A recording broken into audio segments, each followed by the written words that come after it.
Yo, what's up, everybody? Can you believe it? We've come so far. Now to hopefully come to the end. Well, Bloodborne. One of my favorites in this franchise of Souls games that I've been playing through. But it's amazing. Well, with the recent hiatuses, we've taken the most time on this one compared to Dark Souls 3 and 1. 2, I think, was longer, because that, I think, is just a bigger game. But the fact that we're almost to the end now, it's crazy to think about. But I'm not really going to waste any time. No need for fanfare. Rare twice-in-a-week stream that I know that you guys are very anticipating of us just getting straight into it. So that's exactly what we're going to do. By the way, how's everybody doing? I hope you all are doing real good. I think it's been a long week already, for me at the very least, and I hope that it's not been too long for the rest of you. Plenty going on, but let's just get straight into it. Oh, it's already playing cutscene stuff. Not even cutscene stuff. It's playing the, preamble that they have in there. But either way, let's get into it. So last time, we beat the Orphan of Kos. I still have chills thinking about it, y'all. For real, for real. That boss was insane. And we then beat Murgo's Wet Nurse, which was another really cool boss. In my opinion. Oh, excuse me. Just came off from dinner. Oh, man. Thursday from the time of this stream. Those of you who are watching VODs and are watching the VOD where we fought Orphan of Kos, really appreciate it. Really appreciate you all sticking with it and supporting us through all the different means that are available. Let's see if there was anything from Murgo's Wet Nurse that's in here or anything there. I think Murgo's Wet Nurse did unlock the Blood Rock, which we did use instantaneously to get what we needed. But I don't think we have anything else in any other area here. But, yes, sir! What's up, Hangin'? How you doing? Appreciate you coming around. This is gonna be a really emotional stream, honestly, because it is the last, hopefully the last Bloodborne stream. And not because I'm trying to get through the game, although I have been streaming. I started streaming, for those of you who don't know, been starting streaming, quick drip check real quick, or stat check as one would say. We're going crazy on vitality and strength. As the feeling when the blood is born, the blood has been born. I'll grab some tissues. Oh, please, hang it. I don't want to make you sad, but I'm going to be sad. Because it's like the end of an era. Beating this game will get us through Dark Souls 1, 2, 3, and Bloodborne, the mainline games. Those were the only ones I wanted to get through before hitting up Elden Ring. In the future, I'll do Sekiro and some of the spin-offs, but, Elden Ring was the reason I started streaming, guys. Legitimately. I wanted to stream my authentic, blind reaction to Souls games.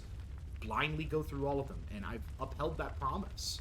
And so now it feels like I've fulfilled a promise, so now I can go into the thing that I also want to do, which is play Elden Ring for the first time.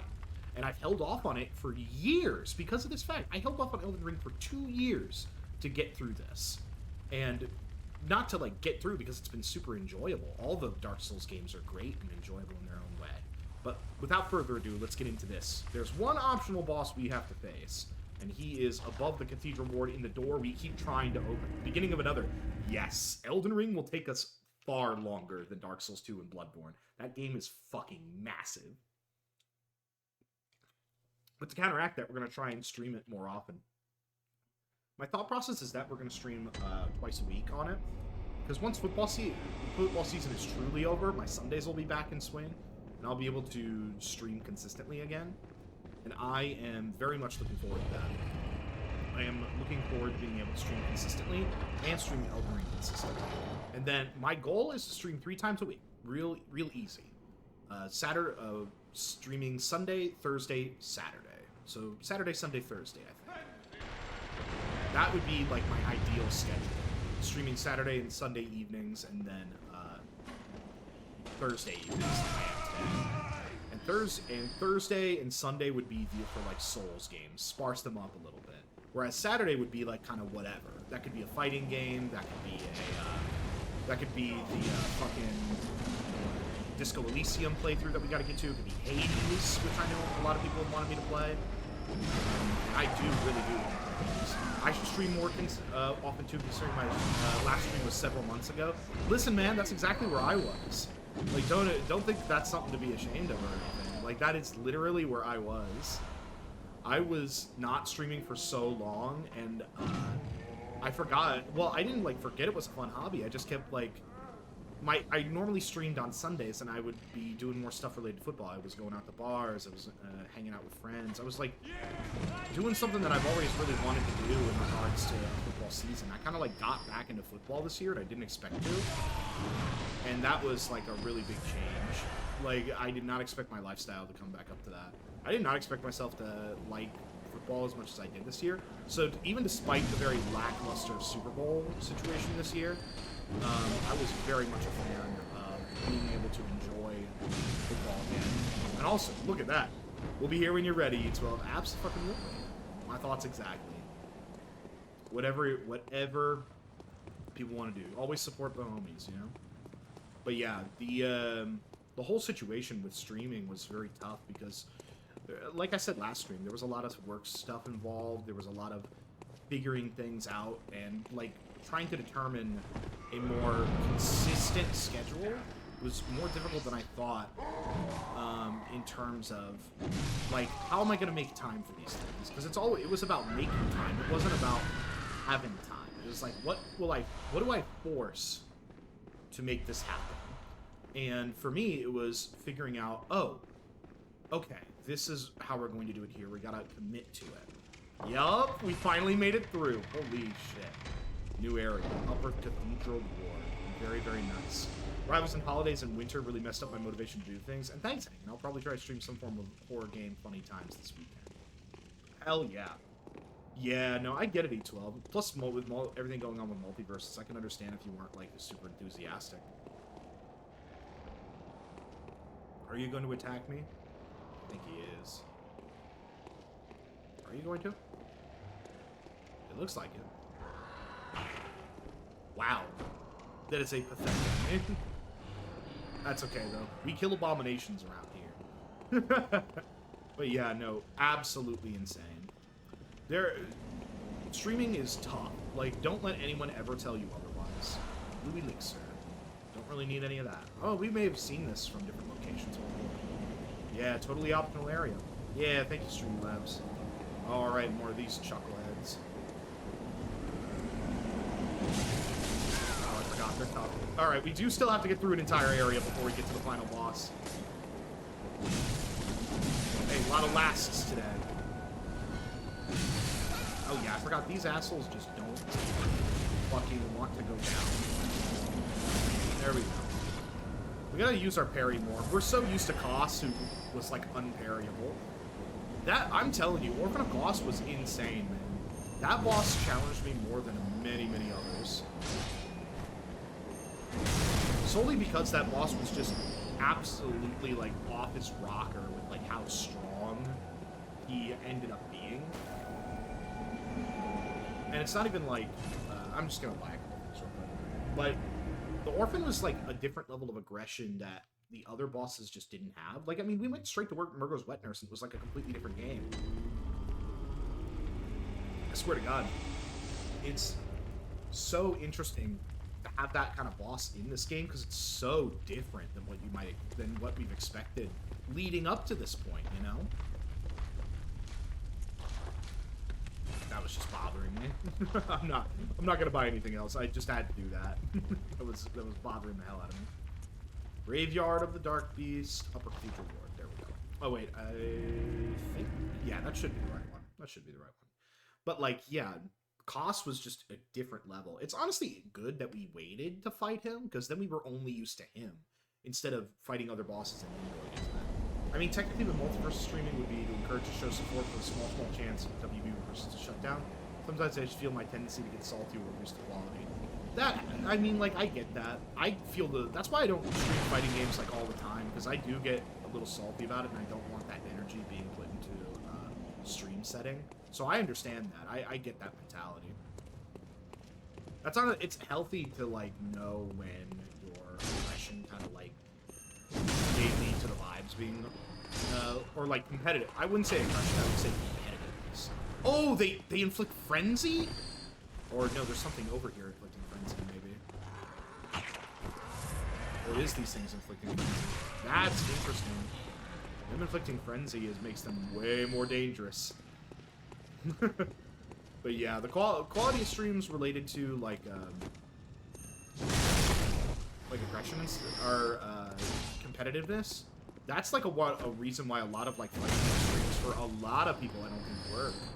I think a lot of people would be really bad like fighting game streamers because of how that like mentality ends up being. And that's why I don't do it as much, but I have to really enjoy the game that I'm playing more than me getting salty about it.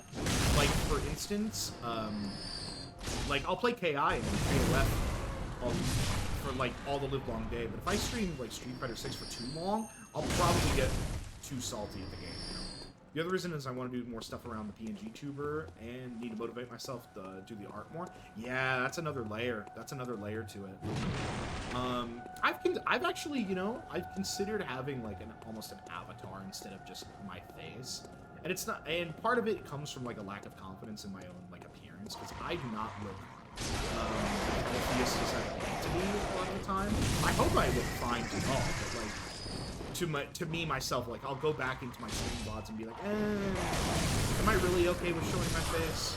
The only reason I did it eventually in Dark Souls 2, I think, is when I started doing it.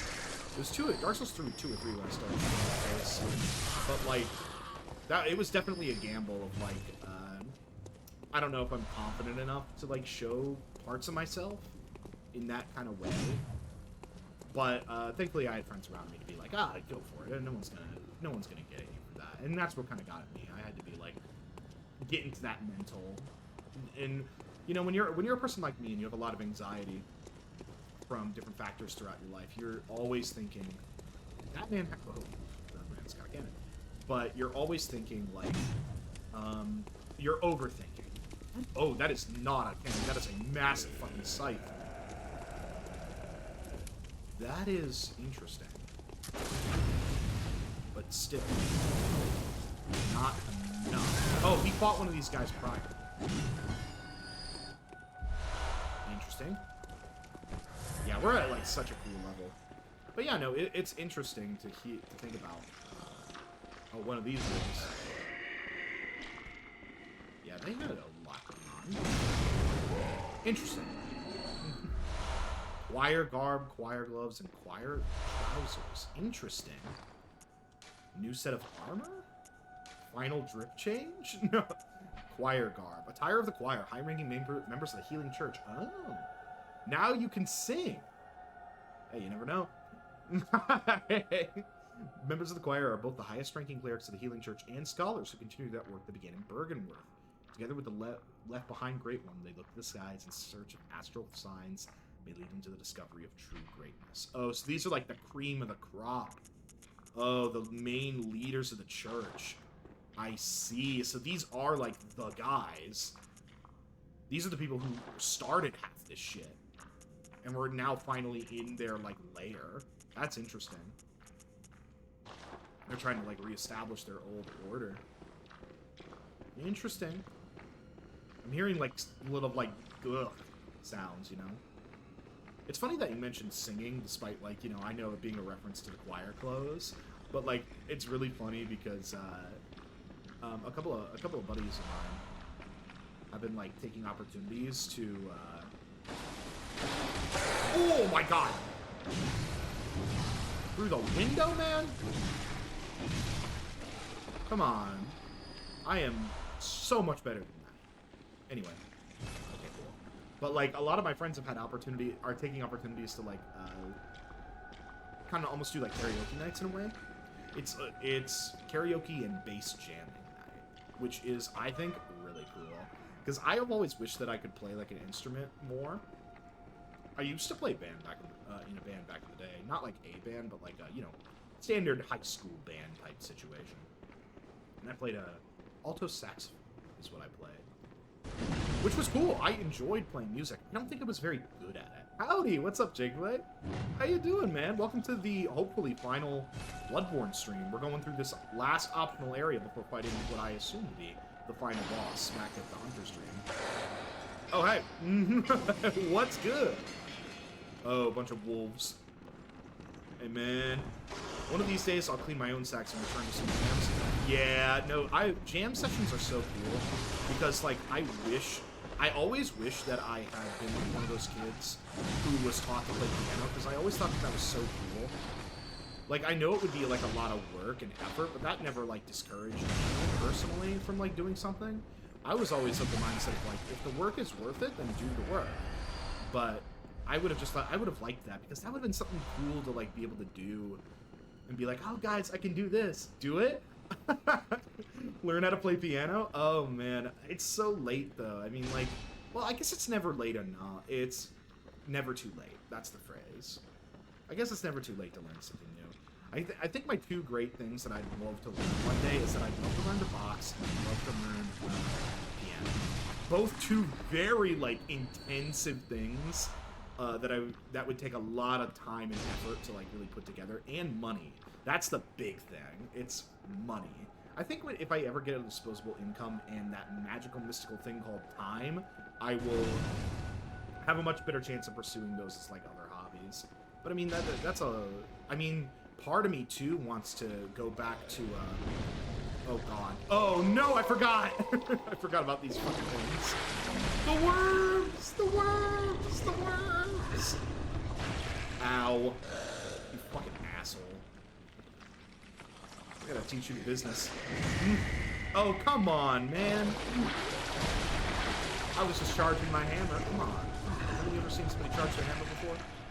Oh, is he, like, taking insight from me? I think he is. Alright, man. Alright. Now fucking die. Holy. Cosmic Eye Watcher badge. Interesting. Command grabbed on Wake Up. I know! He just command grabbed twice in a row. What is a man like me to do in a situation like that? What badge did I get, though? Is it one of these? Cosmic Eye Watcher badge. Badge of the member of the choir leads to the healing church. The eye signifies the very cosmos. The choir stumbled upon an epiphany, very suddenly and quite by accident. Here we stand, feet planted in the earth. But might the cosmos be very near us, only just above our heads? Ah, this is when they started getting ideas about the moon. The moon being the general enemy of this game is hilarious to me. Because it's just like, minions! We are going to steal the moon! That fucking meme. That's basically the plot of the game summarized. But it is also a harrowing tale about violence against women. And yo, what's up, Fork and a Toaster? Oh man, everyone's coming out for the end of the Bloodborne stream tonight. I'm very, very happy about that. Bloodstone Chunks, neat. There's a dude in here. Yeah, look at him. Look at him. We're just gonna do this. Hey-ya! You will not jump me! Fork. What's good? Very, very fun. But no, Bloodborne has been such an interesting game in terms of, like, themes and stuff. Because the themes, the violence against women themes with the spectral woman whose name I can't remember, who, like, we were saving her baby. She had, like, the bloody gown over to, like, her waist area or in lower, like, region. It's such an interesting concept because when you think about it, the name Bloodborne, and I'm obviously coming to this realization that some people have been having since 2014, but this is, like, my first time playing the game, so it's interesting to me. But Bloodborne being, like, blood from, you know, birth. Blood from birth. Being such a literal interpretation, but also so much more generalized towards the overall themes of the game. You know what I mean? It's really interesting to think about in the long run, because it is reinforcing... The name itself, I mean, is something that I know FromSoft know kind of like what they're doing with Blindfold Cap, Madman's Knowledge. We gotta use up the Madman's Knowledge to find him. There's a lot up. Pearl Slug. I do not know what a Pearl Slug does. Is it over here? Let's use all these. Boom! Oh, this must be the way back up. I believe so. I think this is back where we started. Yeah, because there's the dead dogs. Cool! Unlocked a new route. Pearl Slug is what I wanted to look up. I wish there was a way that I could instantly look up, like, what was a new item and what wasn't. Like, if they had a marking or something on them. Pro Slug, Holy Chalice ritual item. Okay, cool. Neat. I don't think I got anything. Oh, I may have gotten some new armor. I got a cap of some sort. The enlarged head is so funny. Gascoigne's cap. Maria's hunter's cap, which is really nice. Among the first hunters, all students of Gehrman was the last hunter, Maria. This was her hunter's cap, crafted in Canehurst. We kind of went over this before.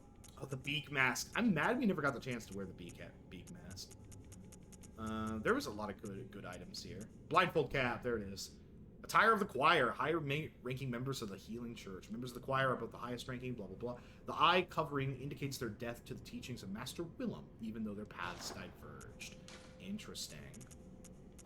Would I be able to wear it? Okay, it's got really good magic resistance, but we haven't really encountered a magic enemy. I feel like with the items that they're leaving out, though, there might be a magic enemy ahead of us. There is one boss in this area that we are going to face, based on the little bit of research that I did prior, but who knows? We will see. What up? Ritual Blood 5? Holy, we could open up some Chalice dungeons. That would be interesting now, wouldn't it? I'm hearing some monsters. I'm hearing something over by the way. But I do not know where it could be.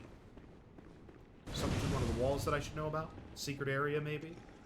We're gonna try and get through everything tonight, y'all. I literally don't know how late we'll go, but we'll figure it out. Should be no longer than our usual 4-hour stint, but we'll see. We'll see. This is where we came through. Yeah, because we were over there. And then we came through over on this side. So let's kind of retrace our step. It is dark as hell out here. Actually, do I have a torch? I think I do. Yeah, there we go. A lot nicer. A lot easier. Brightness. But yeah, tons of different hobbies that I would like to participate in. Yeah, see, here's the way. There we go. Hello, man. Bonk. Trying to pin me down to eat and gobble my brain, huh?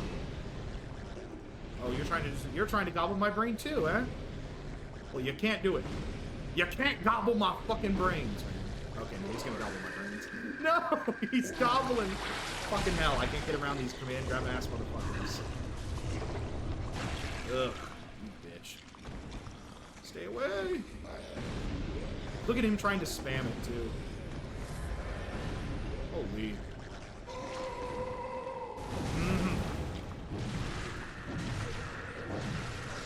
Ugh, got its ass. Orphanage key. Okay, that must be down below. By the way, why is it an orphanage? Why is it an orphanage? I don't like that it's called an orphanage, guys. I'm not a big fan. That's interesting, but we'll have to go back to there in a second. There we go. Made it back. Yep, now this path's open. Sick. We don't really need vials right now, so we don't need to go back. We're getting close to another level up, which is nice. Let's head down and go from there. But yeah, after this, I'm really excited to jump into Elden Ring, which, by the way, I put out a poll last time to see if we were doing Bloodborne or Elden Ring first, along with possibly Sekiro or I think the other one was Demon Souls. Yeah, that was the poll that I put out prior. And Bloodborne ended up winning. I'm glad it did, because playing Bloodborne ahead of time is really making me appreciate everything that these games have to offer, you know? And I think Bloodborne being such a diverse entry in the series makes it that much more interesting. Like, the combat is so much faster paced, the enemy design is so striking, and the atmosphere is so, like, it's not high fantasy, so it has a lot more interesting concepts, in my opinion. There we go. See, if I hadn't killed that enemy, I wouldn't be able to move through here. This will lead us straight back to the lamp, which is at the bottom there. Cool! So now we'll just be able to get straight through. Works for me. Works for me. This will probably lead us back up to where we were, in all honesty. No, this is a new path. Okay. Interesting. Looks like we're heading to the orphanage. And there's here's a greedy orphan.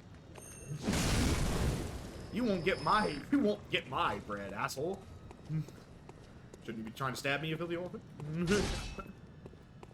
Oh, this looks like the interior of the fucking Chalice dungeons. That's interesting. A little bit of similar architecture around here for all of those architecture people that I know exist in my chat. Oh boy, I thought those were all people for a second, and I was, oh man. Celestial Emissary! Okay, so there are multiple bosses around here. That's interesting. And they have... Oh god, it is an orphanage! Kill them all! Kill the children! Where's the emissary? Where's your parents? Oh wait, you don't have any! There you go. Oh, this is gonna be like a Dark Souls 3 situation. One of them is gonna be the dude. That or I just to kill all of them. In which case... Bia! Stay away from my food stand, orphans! You don't have the payment, I know you don't. I'm just a capitalist American trying to keep my fucking food stand safe.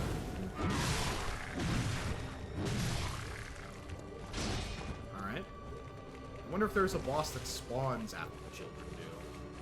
It's possible. I was gonna play it safe though. What is going on? Who is summoning you? Oh, I hit one. I hit one that was like the one. I believe. So one of them's the one. Or maybe I have to kill all of them before they like, spread their health bars. Yeah, there it is. That's you, you son of a bitch. You're summoning minions to do your dirty work. How dare you? How dare you, son?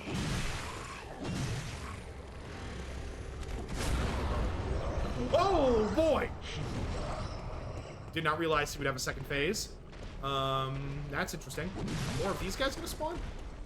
I think they will. So let's try and thin her a bit. Whee! Aw, he fell down. What is wrong with these things? Like, I think that these are just guys, these are literally children that they probably experimented on. And that's what's really disturbing about it, obviously. But, like, these guys are just freakers. Okay, ow. We can play this game. Yeah, we can play this game. Well, that was a boss. Get some Wobers in chat, though. I'll take it. I will take it. Works for me, man. Yeah, we'll probably take the lamp back and get a level up in from that. Holy, though. Literally just a giant fucking orphan. We fought the orphans trying to take our well-earned food to feed what? Their starving selves? I don't buy it. No, I'm just kidding. Holy, man. And like that, capitalism wins again. For the 16,000th time. It is what it is, man. It is what it is.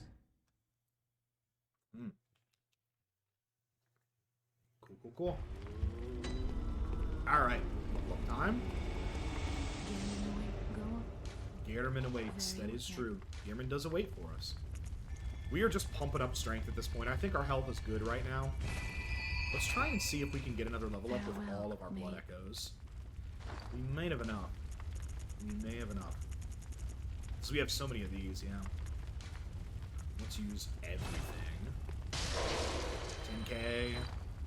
Maybe? Maybe? I don't think we do now. But we might have. Yeah, we definitely don't have enough.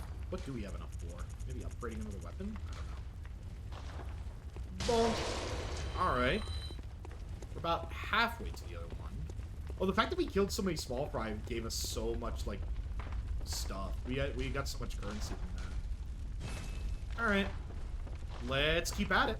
I don't really think we need to buy anything new. We don't even need to buy, like, new vials or whatnot. They'll drop them. Lumen Flower. Oh, there it's Lumen Flower Gardens. Another garden area that's in the D. They named 2 areas the same. I think that's this Lumenflower Gardens must be the same Lumenflower Gardens that's in the Nightmare, since the Nightmare is very reflective of Yarnum. That's incredibly interesting. I always like areas like that in RPG where there's like Dark World or a Mirrored World or something like that. What do you guys think? Do you guys like have a favorite like archetype in a fantasy game that you like love to see? Because for me, it's like antithesis villain, like insert like dark hero or something. That's one of my favorite tropes. I fucking love that. That kind of like plays up my brain that loves Venom, for Venom being the antithesis of Spider-Man at first. That kind of like, it plays on that mentality for me. I think we're supposed to go this way because the fog's rolling in through there. But yeah, those are some of my favorite tropes in terms of fantasy, or that is one of my favorite tropes. But like having an inverted world or elemental themed worlds, those are pretty cool. Very indicative of like old school RPG stuff. I just like it when areas are distinct, you know, because they should be. They definitely should be. Where did I even come from, man? Did I come from over here? I am, God, getting lost early. We came into here somehow. We fought these dudes. I think we came in through this way, I remember. So there was a thing over here, maybe? I don't know. Oh, there it is. There it is. We're good. We made it, y'all. You're still here? Haven't you heard the word? Your mama's dead. She tried to be around y'all.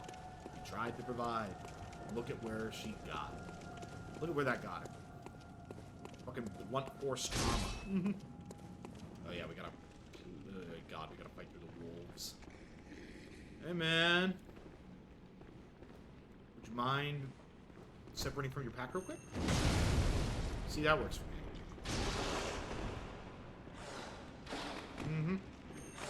Double dose. I know.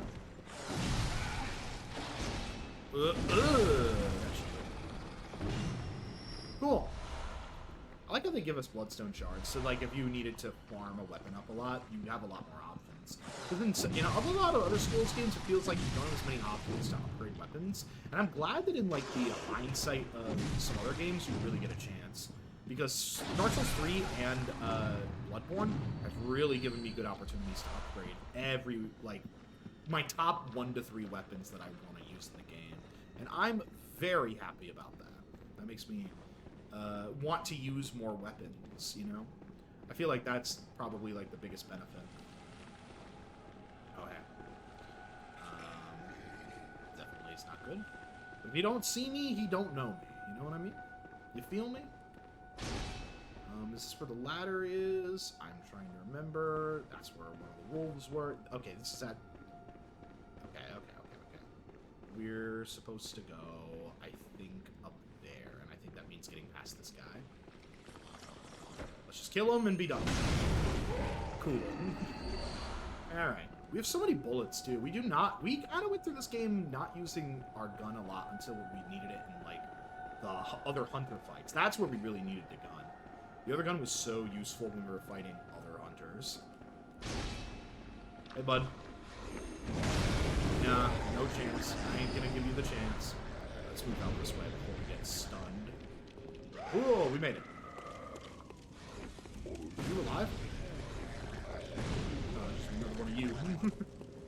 I was about to be like, is that person alive? I do not know. Alright. Let's keep on keeping on.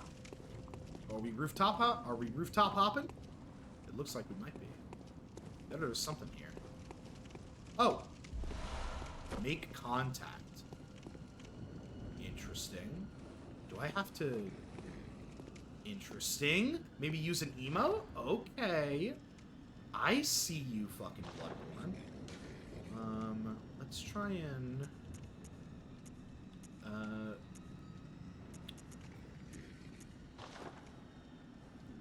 Nice. I like these emotes, though. Let's switch that out for make contact. And... Anything happen? we have to, like, stand in a certain space, or... Do we have to use this somewhere? I'm not sure.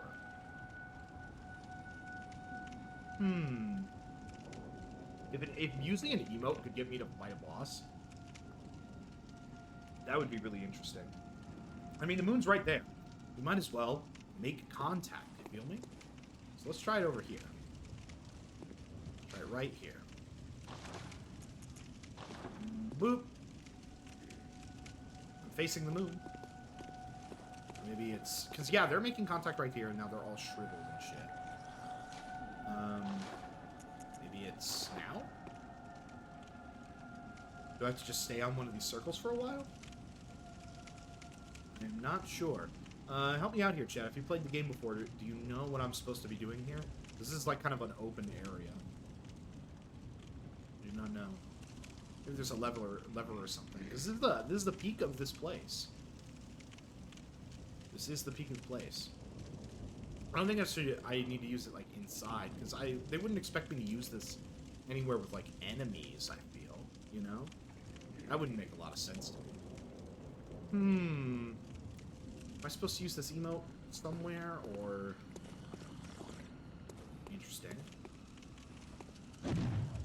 Can't take that down. Maybe there's something around here? I don't know, guys. I am notoriously challenged when it comes to instruction. So, if y'all know what to do, maybe I should just stand in front of her. Stand on the same space as her. Or them, or whoever. Ding. I'm doing what you do. I'm trying to be like you. I'm trying to be like you, Jet.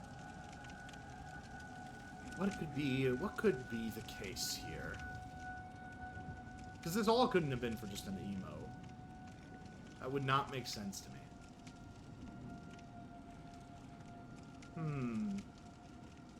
Because they made contact with some... according to the item description, they made contact with something on accident. Right? I don't know. I do not know. Interesting. Interesting. Maybe I'll just go out here and do it. Hello. Anybody there? I wonder if there's a description for the emo. That might help. Also, we got another one of these. We got Great Lake. Okay, we increased all defenses. Cool. Very neat. We have so many of these.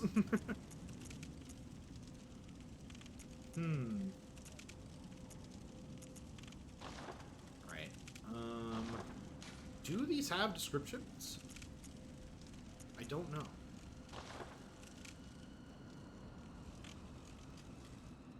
Well, it's not doing anything right now, so I'm not sure. Let's go back inside and see if there's anything I missed. Praise the moon? Yeah, praise the moon, really. That feels like what it is. Praise the fucking moon! Beat the shit out of the moon worshippers. Only I get to see that moon. Only I get to see it. Hello. Big dog. Big dog. Oh, did he hit me through the wall? That wouldn't make sense. Alright. Cool. Now, is there anything that I missed around here? I don't know. Maybe there's something in the room itself. Or is there a higher location? I'm not sure. It doesn't look like there's anything more. Like, this is the spot, I would imagine. If I was going to use that emote anywhere, it would be there, right? Yeah, because we've killed pretty much everything else in here. At least once. So it'd have something to do with this, right? It'd have something to do with whatever's going on here. Yeah, look, there's so many, like, there's a lot of, like, brightness from torchlight around here. The fires. It makes me feel like there is, like, a thing that I have to do here. Let me, this is one of those obtuse ones, guys. Let me see what I gotta do.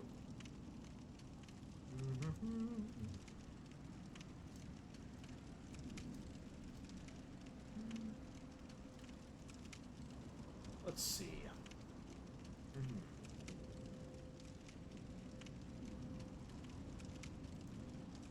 Interesting.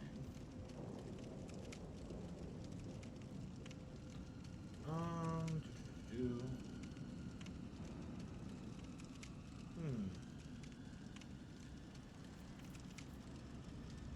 Okay. Okay.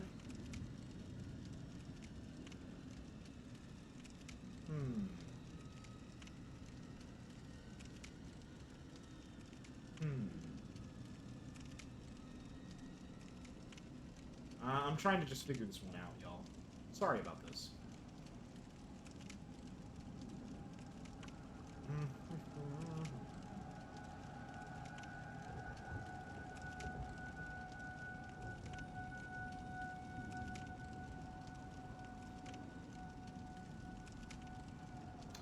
I wonder, was that... I wonder if that was the boss then. Just going to that. I wonder. I'm sorry, chat. Just give me a little bit here. Give me a little bit of time to figure out what's going on. I need to see what the process is for this. Okay. I see maybe what's going on. So that is, I think, everything here. That emote. Maybe they didn't have the technology yet, but that is not the way. Alright. I think that's everything in this Upper Cathedral Ward, then. Since we beat everything here. All I did was check to make sure if that gesture did anything. And it didn't. Oh, hello. Why did I go down this way? Ow. Fucking tentacle. And squidward. Ya mind, man? Yeah, thanks. Asshole. Alright. Now that that's done, let's go back to the Celestial Emissary boss room and get past this wolf first. That apparently is very blind. Oh yeah, the orphanage is over there. So remember when we were in Maria's boss room? Or no, we were in the Living Failures boss room, which was also named the Lumen Flower Gardens, by the way. Do you guys think, are you guys thinking what I'm thinking? Because, remember, last stream, we had a bit of a frustrating moment where we were like, we need to go to the Lumen Flower Gardens. And we went to the place called Lumen Flower Gardens in the DLC, and we're like, what's happening here? This doesn't seem like what was needed to do. At first, I dismissed that as, oh, the optional boss isn't part of the base game. It's a DLC boss that was added to base game areas. But no, I don't think that was the case. Could be. Yup. Through here. There we go. Look at the area we're in now. Oh, we're above the church. We're above the church. Okay, this is where we fought Vicar Amelia and Lawrence in the DLC. A Call Beyond. What does that do? Interesting. Create small star explosion. Used Phantasm to reach a lofty plane of darkness, but failed to make contact with the outer reaches of the cosmos. The right failed to achieve its intended purpose, but instead created a small exploding star, now a powerful part of the choir's arsenal. At times, failure is the mother of invention. I couldn't agree more. I've learned many stream techs from failing spectacularly. For real. Interesting stuff, though. Oh, more of these guys. I'm glad that we're at the high level that we are now for this area, because I think if I had found this during the base game, like, naturally, I would have been so unprepared. Like, but now I am sitting pretty. That is new, I think. He's just distorting shit. No, that's new. That's very new. Are you being, like, controlled by fungus? You were definitely new. And now you are definitely dead. Interesting. Okie doke. To a new area, I think. Getting through it. We're marching through every area. Oh, a summon sign. Interesting. Alright, we got about 14 flasks. I think we got enough, but we also have a lot of fucking echoes. So, do we go back? If we have any cold blood. Ah, man, I would say we don't have cold. I we just have a lot. We have a lot of echoes, and I don't want to waste them. Because, yeah, that's definitely the boss we were looking for. Who could we summon here? Damien of Mensis. Neat. I'm sure that man has a very interesting story. But, counterpoint. Here, let's actually... Yeah, we have the Beast Pelt Bloods. That have not worked as much. Altar of Despair. Okay. Yeah, look at that creature. Look at that little creature over there. I wonder if this is like a mid-tier level threat in terms of... This is like a very optional boss that took us many, many steps to find. Let's just see what they're about. I think we'll be able to manage. Huge arena, though, got me nervous, got me sweating. You are a big fucking thing, aren't you? Holy, is this another god? Oh my gosh. Hey, man. Can I talk to you? Look at you. Look at you. That is just more horrors beyond comprehension, y'all. You must be the one producing all those little demon creatures. So, you know what we say to that? We say no more. Hey. Oh boy. Oh god, it had a backside. Alright, yeah, no, it's mid-tier level. That's what's reminding me of. Oh, but it does not have the health of mid-tier now. That is true. Okay, we gotta be careful. New boss. New boss blues. Oh god, how did I know? Alright, fire is gonna be good in this case. Let's back up a bit. I think we can manage. Okay, we may not manage. We did not manage. We did not manage. I came into here cocky as all hell. I came in here ready to just move forward. But it is what it is. My goal was to not hit 250 during this thing. That was some bullshit. Yes, that is true. Definite some bullshit. Oh, man. Well, now we don't have to worry about our fucking files and shit anymore. I don't think we need 13 to get to fight this guy. I think we can manage. But we will have to see, because it is not a far boss walk, honestly. It's not bad. We should be able to make this work. It's just these guys. Okay. Definitely not helping my case here. There's you. Fucking Jimmy Neutron. Yep. See, now that is bullshit. But my bullshit. We'll have to activate one of the beast pellets, because it looks like we will be able to attack this guy multiple times, and maybe get some damage buff. Let's not take too many attempts. If this attempt doesn't work, I'll go and farm some blood vials and get really situated and ready. This guy does not strike me as anything too crazy. Alright. Ebrietas, Daughter of the Cosmos. Very cool title. Now it looks like they're kind of in the middle of the arena. Ooh, that music. A little bit of melee. Oh god, that was so fast. Holy. Oh god, the damage. Alright, let's lock in. Oh my god. Alright, this might be tougher than before. They don't have a lot of health, we just gotta kind of lock in. Wide sweeping attacks are my least favorite. Give me my echoes. Thank you. That'll help matters. Now I have something to lose. Alright, let's figure it. Let's try and bait it out. Oh god, giant fucking strikes. This motherfucker. So much damage. Holy. Okay, cannot back up against this boss. Gotta dodge left, right. In fact, now why on earth am I doing anything related to locking on?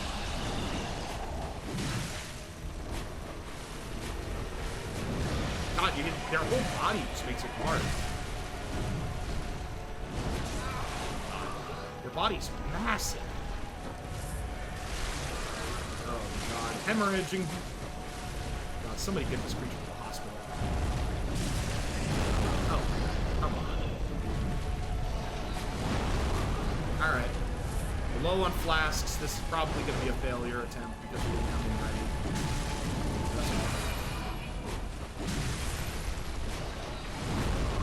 Interesting. I'm terrified if this thing has another phase. Stay behind it. Oh, nice. A little left there. Oh, we were out of stamina. Oh, man. Way too cocky here. Okay. Stop following me. Alright. Move away, move away. Okay. Move away. We might be able to make this. Oh god, the fucking charge. You know what it reminds me of? It reminds me of the fucking gaping dragon. Way more annoying. That attack is annoying. Alright. That's better.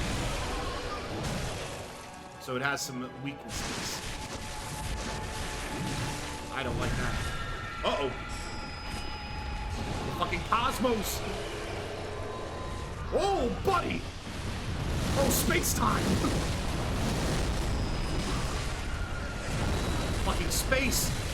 This thing is of the cosmos. Getting real eldritch.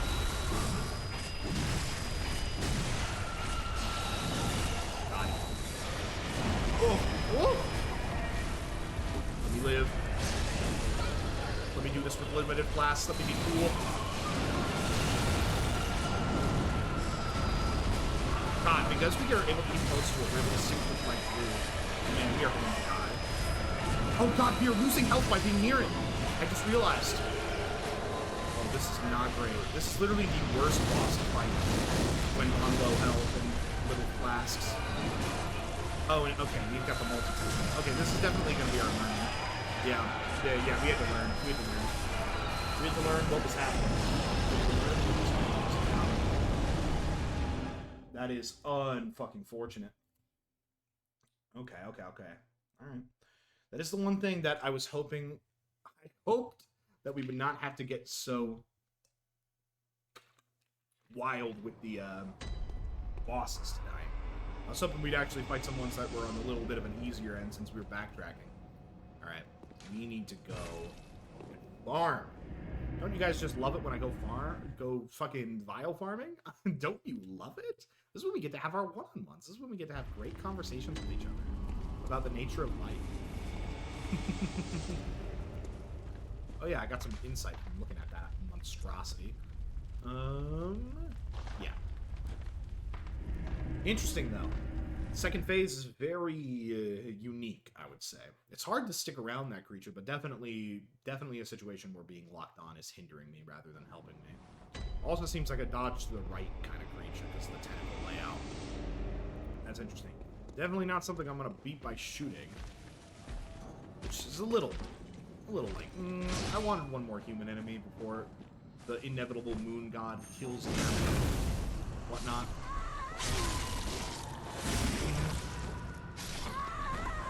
Neat. Alright. Give me your vials. Give me your vials. I need more.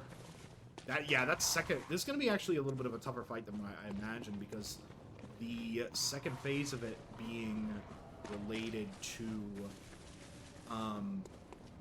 killing me slowly through the sound or whatever that's causing it to have that droning aura around it. That's going to be difficult. It's going to be real difficult. That's unfortunate though. Let's figure it. Let's keep going. Let's keep doing. Yep. But yeah. What's it? Man. I'm trying to think. I'm looking back. Like, I'm getting real reflective since this is definitely the one that I want to, like, the Bloodborne stream I kind of want to end on. I'm, like, thinking back on all the different, like, moments of it. I remember having that stake driver, the fucking shing blade on the hand. That shit was crazy. I could do so many different attacks without losing stamina. That is, if I wanted to say that the Boomhammer had a weakness, also, would it be as much? If the Boomhammer had a weakness, it would be its speed, for sure. Oh, and I finally have enough strength to one-shot the witch there. How interesting. Alright, two more farming trips and we'll be good to go. We'll spend whatever excess we have on more vials just to put us over. Shouldn't take us all 20? I don't know. We'll have to make sure to always get our echoes from there too, because if we can get all those back, level up, for sure.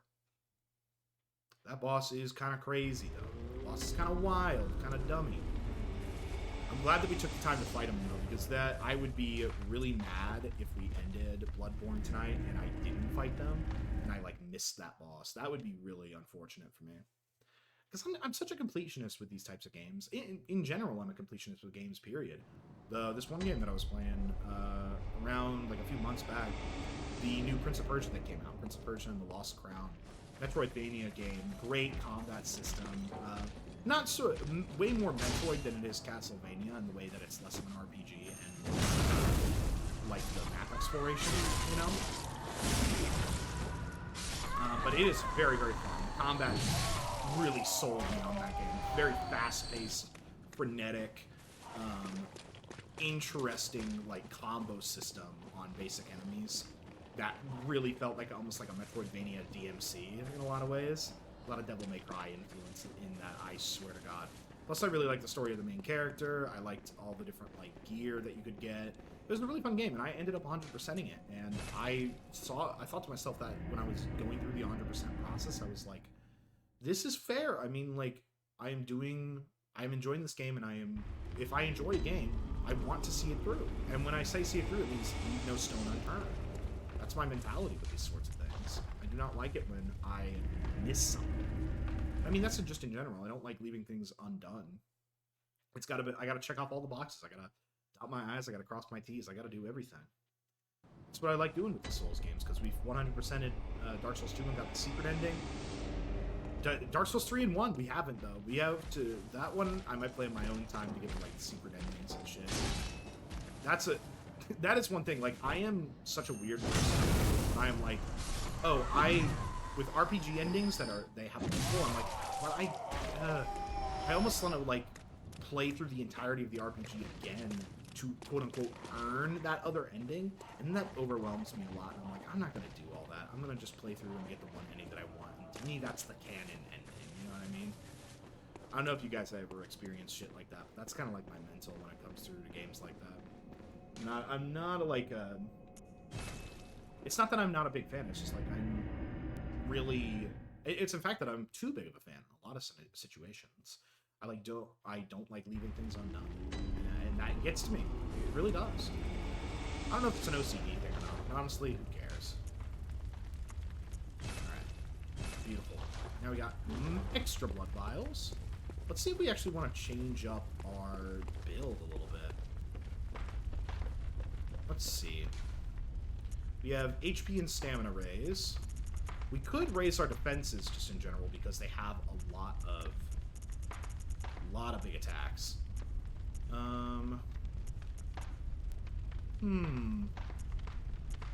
I think...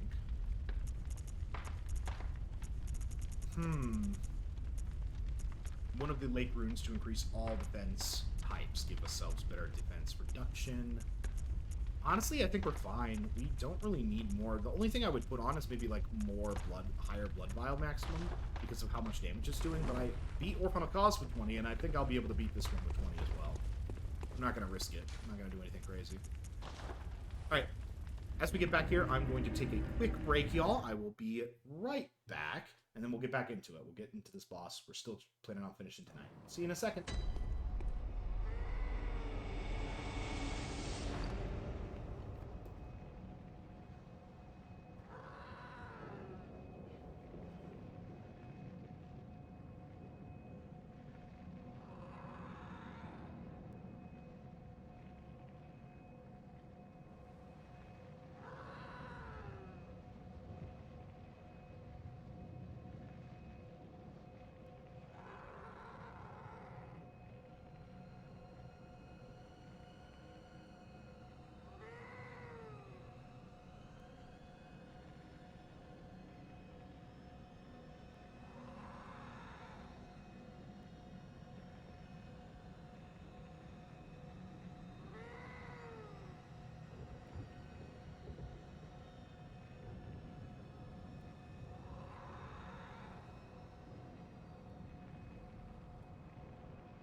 ever so back in ways that are impossible to truly understand.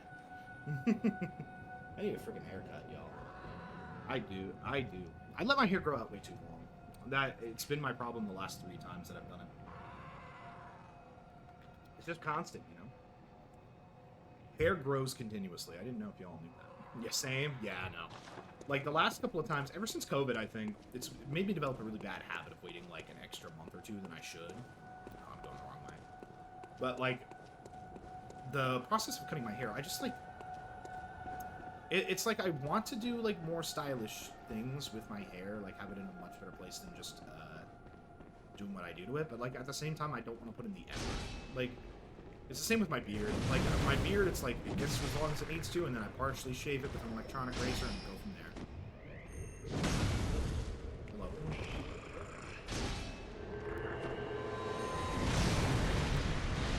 Would you look at that? That was dirty of me. But yeah, no, like, my beard, like, I feel like I could redesign my beard a little bit more to be significantly more stylish. Just a little bit of beard oil, a little bit of, like, advice from friends, that sort of thing. I've talked to people who have really nice beards, and they definitely have told me some good advice about it, and I'm like, I have to do a lot of work to make that happen. But, you know, it's fine. I like it. I like it as it is, too. It's not too bad. There are far more important things to get done first. Alright, let's actually get our blood echoes first. Tries to kill us. Alright, man. Alright, we're gonna try to go to the right. Alright, the right may not work.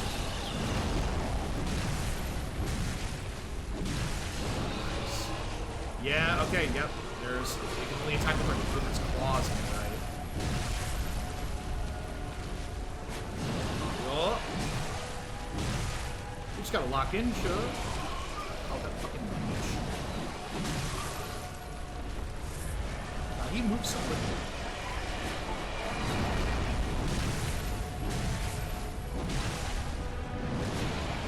Woo!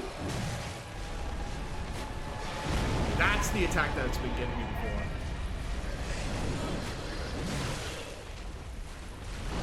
Just taking our time. Charge me. Charge me, I dare you. Oh, God. Oh, come on. Okay. God, look at him move, though. There it is.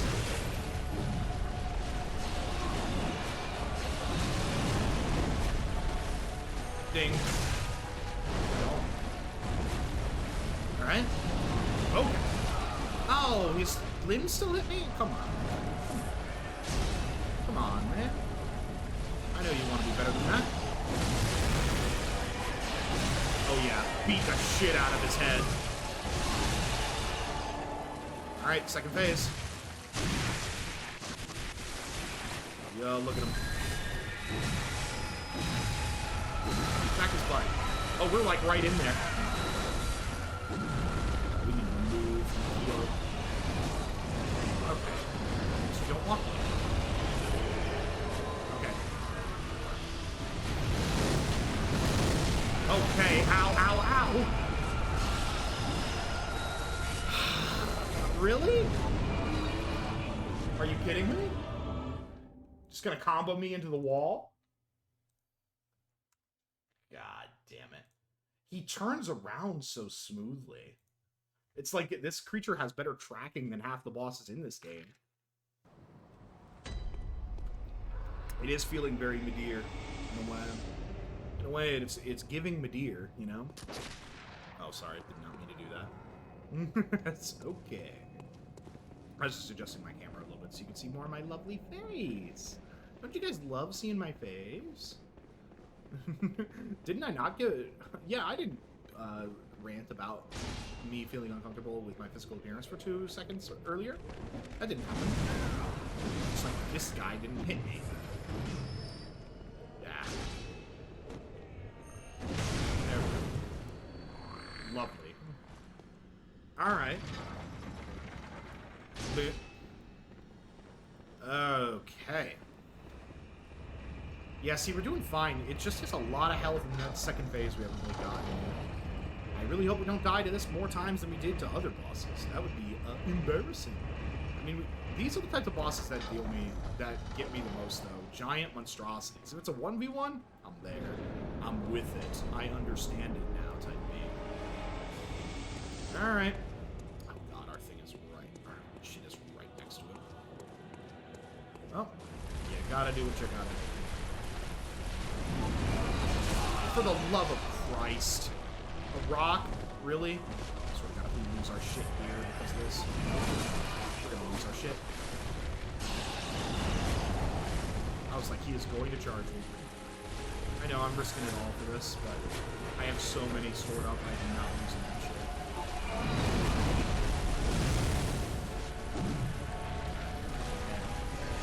So no hit. Oh, that's a visceral spot. So now I got that. Little bits here and there. Daughter of the cosmos.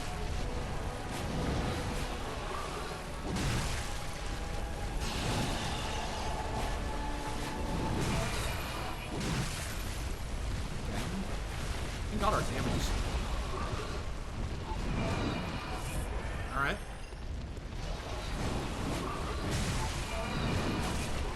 Okay. Alright. God, nah. Couldn't get to the head. Oh, come on. Come on. This boss has got some weird fucking hitboxes. See the extra blood spray.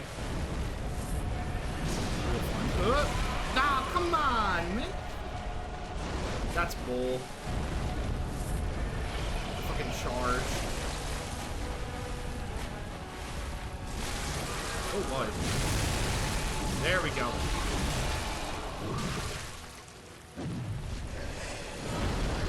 Oh boy. Getting some lucky shots in the head here. Oh, we could have gone for the head a little bit more. Let's keep that in mind in case we lose this one. Woo! Got away from that. Holy. Yeah, see that? The double hits. Oh, come on! I dodged right through them. Oh. Clearly the game did not wish for me that case. Ah, there it is. Beautiful. Ow. Cool. Oh, okay. That's on me. That one was on me. We're getting lucky. Oh, we're getting real lucky. Thank God for visceral attacks. Let's just keep moving.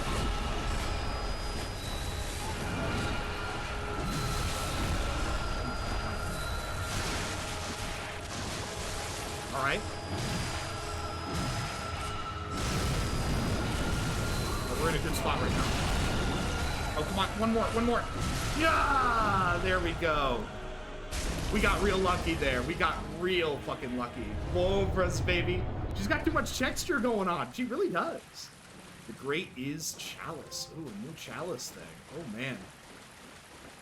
Okay, yeah, baby. Cobra. Cobra. Exactly. Do nothing. Oh, this must be the thing that they were researching. Huh. That is interesting. I wonder if we can do contact outer plane here. Or, make contact? I don't know why I'm doing this now. Whoa, bruh. Let's go. Let's go. That was a tough one. It was tough because they were doing so much. You never know. Well, you never know. That was a tough one because she kept doing really crazy looking attacks. That the double hitting of them was the second part of it, was catching me as I dodged through the first one. And her body was like on a swivel through the water. And it was like, that charge attack, oh my god, so much fucking damage. Way too much fucking damage, in my opinion. But it is what it is. Go on, good hunt. Garmin is waiting. Well, Let's do this first. Get 48. Yes, sir. We're just buffing up strength at this point. Alright, and then let's use the remainder to just restock on blood vials. No bullshit. Yeah, we're just gonna go full 20. There we go. No bullshit, y'all. We're doing it. We're doing it tonight. We'll do it live. Fuck. Alright, prepare the hammer. And like that, I think we have everything we need. I'm going to check out the boss room real quick of there. The Altar of Despair is what it was called. I'm going to check something real quick. And then I think we're going to go for it.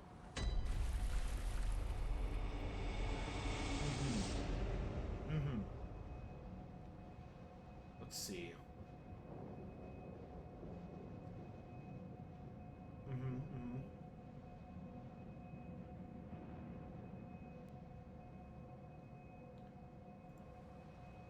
Interesting. Okay. Doesn't seem like the altar can really do anything unless something has already happened in-game. Which I won't get into any details of. Just checking it real quick, y'all, to make sure that, once again, I have done my fucking homework. But yeah. That was a good boss fight. I liked that. Ibrietta's Daughter of the Cosmos. That's a big one. Alright, y'all. So, we've beaten the Old Hunters DLC and everything in it. Orphan of Cause, Lady Maria the Astral Clock Tower, Lawrence the First Vicar, every optional boss in the DLC is done. We've beaten the mainline bosses. Murgos Wet Nurse being the last of it, Mikolash, Host of the Nightmare. Those bosses are done. I'll ask you right here and now, chat, for anybody who's a Bloodborne person, have I done everything? I've eaten the 3 umbilical cords, which I was told to do, and not told why, but it hasn't come into play yet, so I'm assuming it has something to do with the end fight here.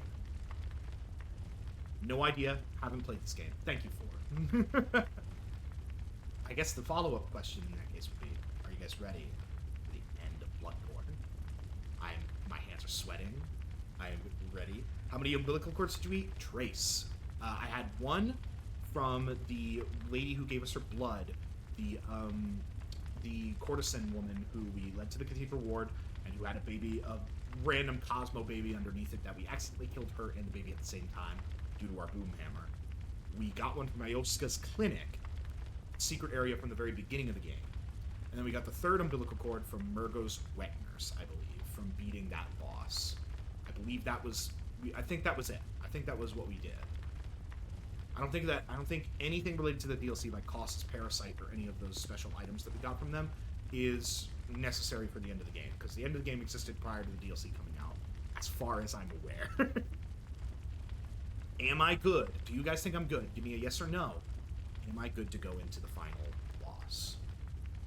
Have I done everything? I'm gonna give it a couple seconds here. I need your input on this. I need your help. I definitely need your help on this one, chat.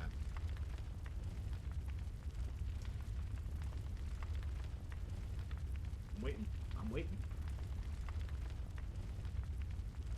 You guys aren't gonna get a word out of me until you tell me whether I'm good, ready to go for the final boss or not. Lurkers, start speaking. Base game? Yes. Fair enough. I think Lady Maria told me earlier that I did everything in the DLC, because Lawrence the First Vicar, the Fire Cleric Beast, was the big one. Okay, I've gotten at least one answer, and that's all I need. The gate's open. This gate that's been locked for so long. Alright, Gearman wants to speak with us. And Gearman... Oh, man. I know you were not a good person in the Outside the Dream. You hunted like the rest of them. You did all that shit to Kos. And caused the Orphan of Kos to exist. You trained everybody to be part of this unending nightmare. I get it, but you're old, frail, and you're still my papa that I've enjoyed since the beginning of the game. So if you die to some cosmic entity right now, I will not mind. God, this place is gorgeous. This place is huge. Definitely themed for a boss fight, though. Look at the Hunter's Dream burning in the background. It's crazy. Good hunter, you've done well. Mm-hmm. The night is near its end. The night is indeed. We're almost done. I will show you mercy. Okay. You will die, forget the dream, and awake under the morning sun. Okay. You will be freed from this terrible hunter's dream. Freedom. Freedom from the hunter's dream. Let's think back, because this could be a trick. Remember when we were at the Throne of Want in Dark Souls 2, and choosing that would supposedly free us, or free everybody and allow everybody else to live. But Aldia, the eldritch entity that we talked to, told us of a different path. How we could forge our own destiny. In this case, it's sounding very similar, but like kind of the opposite. Instead of Aldia, it's Gehrman, and he's telling us, listen, you can stop with the Hunter's Dream, you don't have to endure this nightmare, this will never have happened. But, from everything we've learned, this shit is cyclical. The Hunter's Dream will happen again if we don't end it. Right? Like, that is what I'm picking up. If the Hunter's Dream starts again, then all the people from the church, like Vicar Amelia, and Ludwig, and all the fucking abominations, they'll continue their horrible experiments on greed, and things like that'll happen to Koss could happen again in this cyclical nightmare. So no, we gotta fucking end this shit. I'm not taking the easy way out.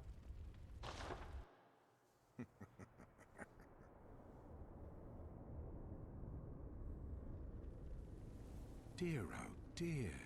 What was it? The hunt? The blood? Or the horrible dream? What was it indeed? Oh no, you motherfucker. Oh fuck no. Oh, it doesn't matter. I'm leaning forward. Is Gehrman the final boss? Woo! It's Gehrman the final boss! To the hunters, help her to clean up I should have after these sorts of messes. I should have fucking known. Don't tell me it's a fucking scythe. He really is, Papa! Tonight, Gehrman joins the hunt. Okay. Gehrman the first hunter, I should have known. Oh, it's a 1v1! Oh, he's got the scythe! Oh, he's got fucking movement too! Alright, Gehrman. Let's do this. Hunter v Hunter. Ooh. Yeah! Oh, fucking Gehrman. Well, now I don't have to worry about going back to the Hunter stream. Yeah, bucko! Ugh, ugh, look at that! Look at that shit! Alright, Papa! You're better than this, Dad! You're better than this, Gehrman! I trusted you! I trusted you even though you were a creepy old man in a wheelchair, and frankly, that's on me! That's on me, Gehrman, for believing you would not, that you had learned. Believing you had learned past the hunter's ways. And now I'm paying for it. Holy fuck, I'm paying for it. Gehrman! I name ye archenemy, Gehrman! Oh, he's pulled out a gun. He's got the blunderbuss too! He's just like me, for real! He's just like me! I'd be using that scythe. We were supposed to be friends, Gehrman! We were supposed to be friends! And now look at you! Consumed by the dream! Consumed to make it cyclical and to make sure things are unchanging. You don't have the stomach for change! I'm legitimately... why, Gehrman? Why? Okay, we gotta lock in, man. Gehrman! This is exactly what I wanted. The 1v1? Holy shit! This is the best thing ever. Emotional stakes! Yes! German! German! You will not allow... I will not allow the Hunter's dream to continue with you at the helm. Yes, go into your second phase now. Die gracefully, German. He's praising the moon! Oh fuck, he praised the moon. He got buff. Oh, he's two-handing it.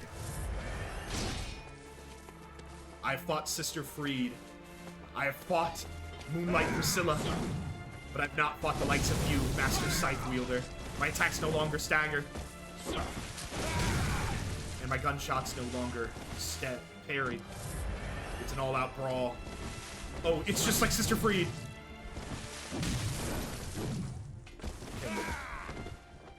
And the music's sad, like Gwyn. Oh, man. FromSoft, you really put everything you had into this one. Oh, God. Fucking projectiles. Oh, now he's back. Now we might be able to stagger him. Yeah! He parried me! I should have known that a man like you would have every trick known. But I've fought hunter after hunter, beast after beast, nightmare after nightmare. I will not succumb. I will not succumb to the endless night.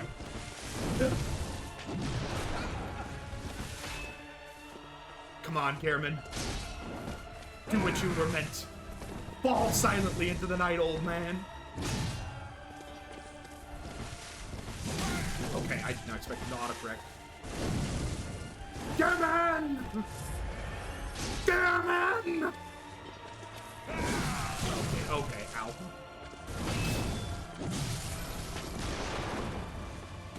I need everything. This is gonna be the final boss. Then I will do it. I'll beat you, Gehrman. I wonder if he has another phase after this. Oh, okay, ow. Gehrman! Gehrman! You were the first hunter, but I will be the last. The Alpha, the Omega, the parries. You couldn't get here in time. I've had that problem before. You will not win, Gehrman. Oh, he got me. He got me again.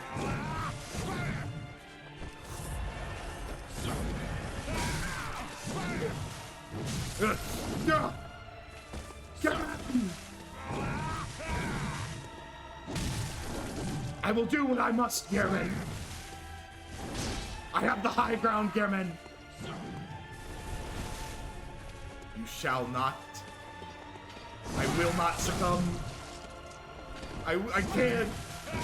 I can't forget the things I've seen. No matter how much you want me to forget, Gehrman, your peace is not mine. Man, I'm losing it. Your peace is not mine, Gehrman. One more. Gehrman, I'm sorry. I'm sorry, Gehrman.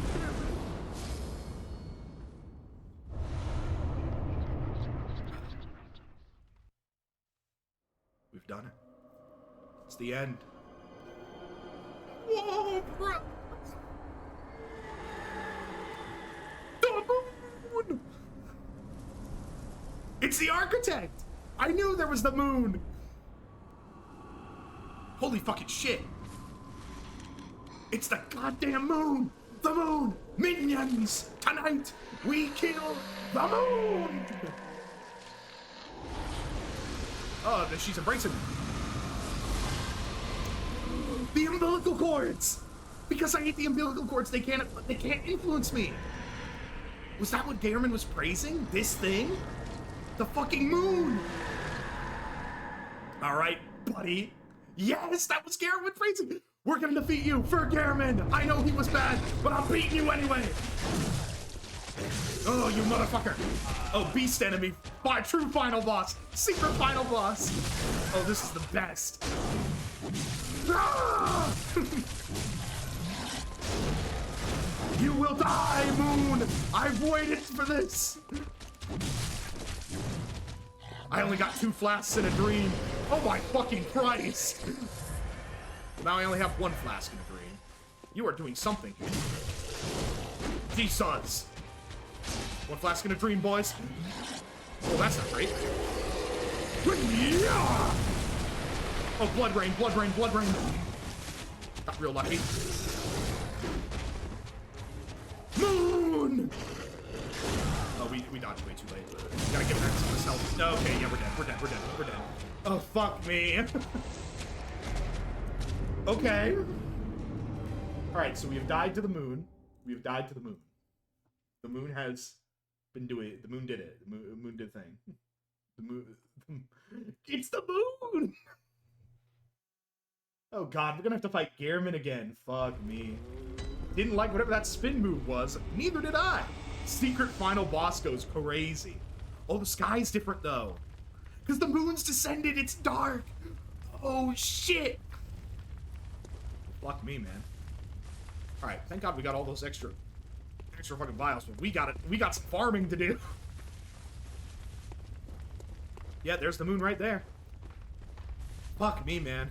Oh god, we're gonna have to fight Gehrman again. Yeah, we need some fucking vials. We need a hell of amount of vials. Holy shit. God, Gehrman is such a good final boss, though. That hit me out of left field. I should have known. I should have fucking known it was gonna be Gehrman. The minute that there's an old friendly NPC, I should have fucking known. I played these games before. I played these games before! No, oh my god. Gehrman was insane. That's my favorite final boss of any of these games. Holy fucking shit.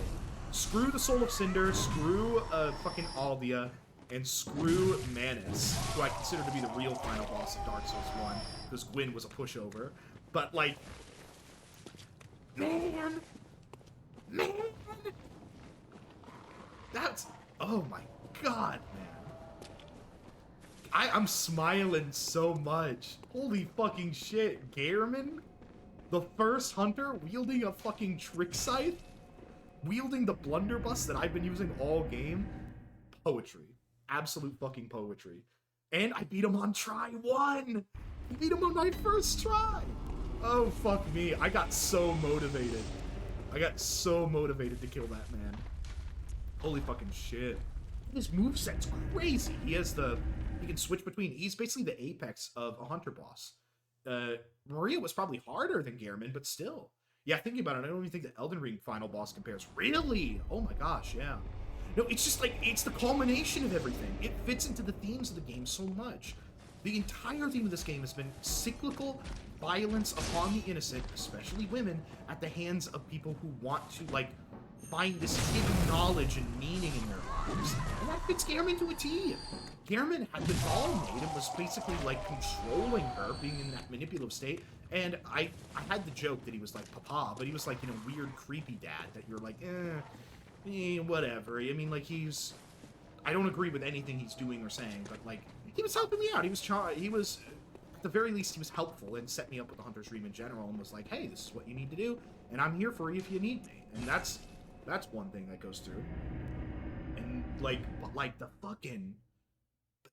end of it, him being the villain, like, the full-on villain, changes my whole perspective about him being like, no, this is a piece of shit.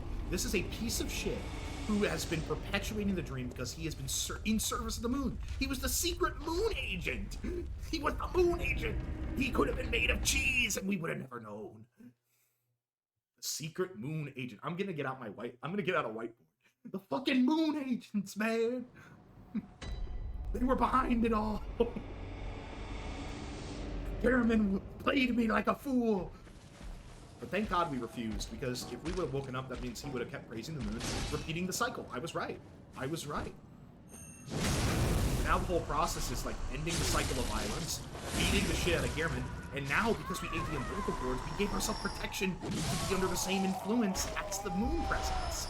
So now, we get to fucking kill the moon!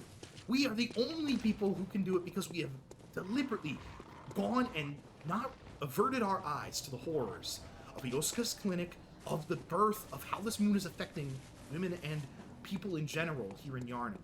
It's affecting them that way, and through Murgo's wet nurse, which was another vision of us seeing what was happening to the people of Yarnum through this cycle of pain and abuse that has been rebirthing a nightmare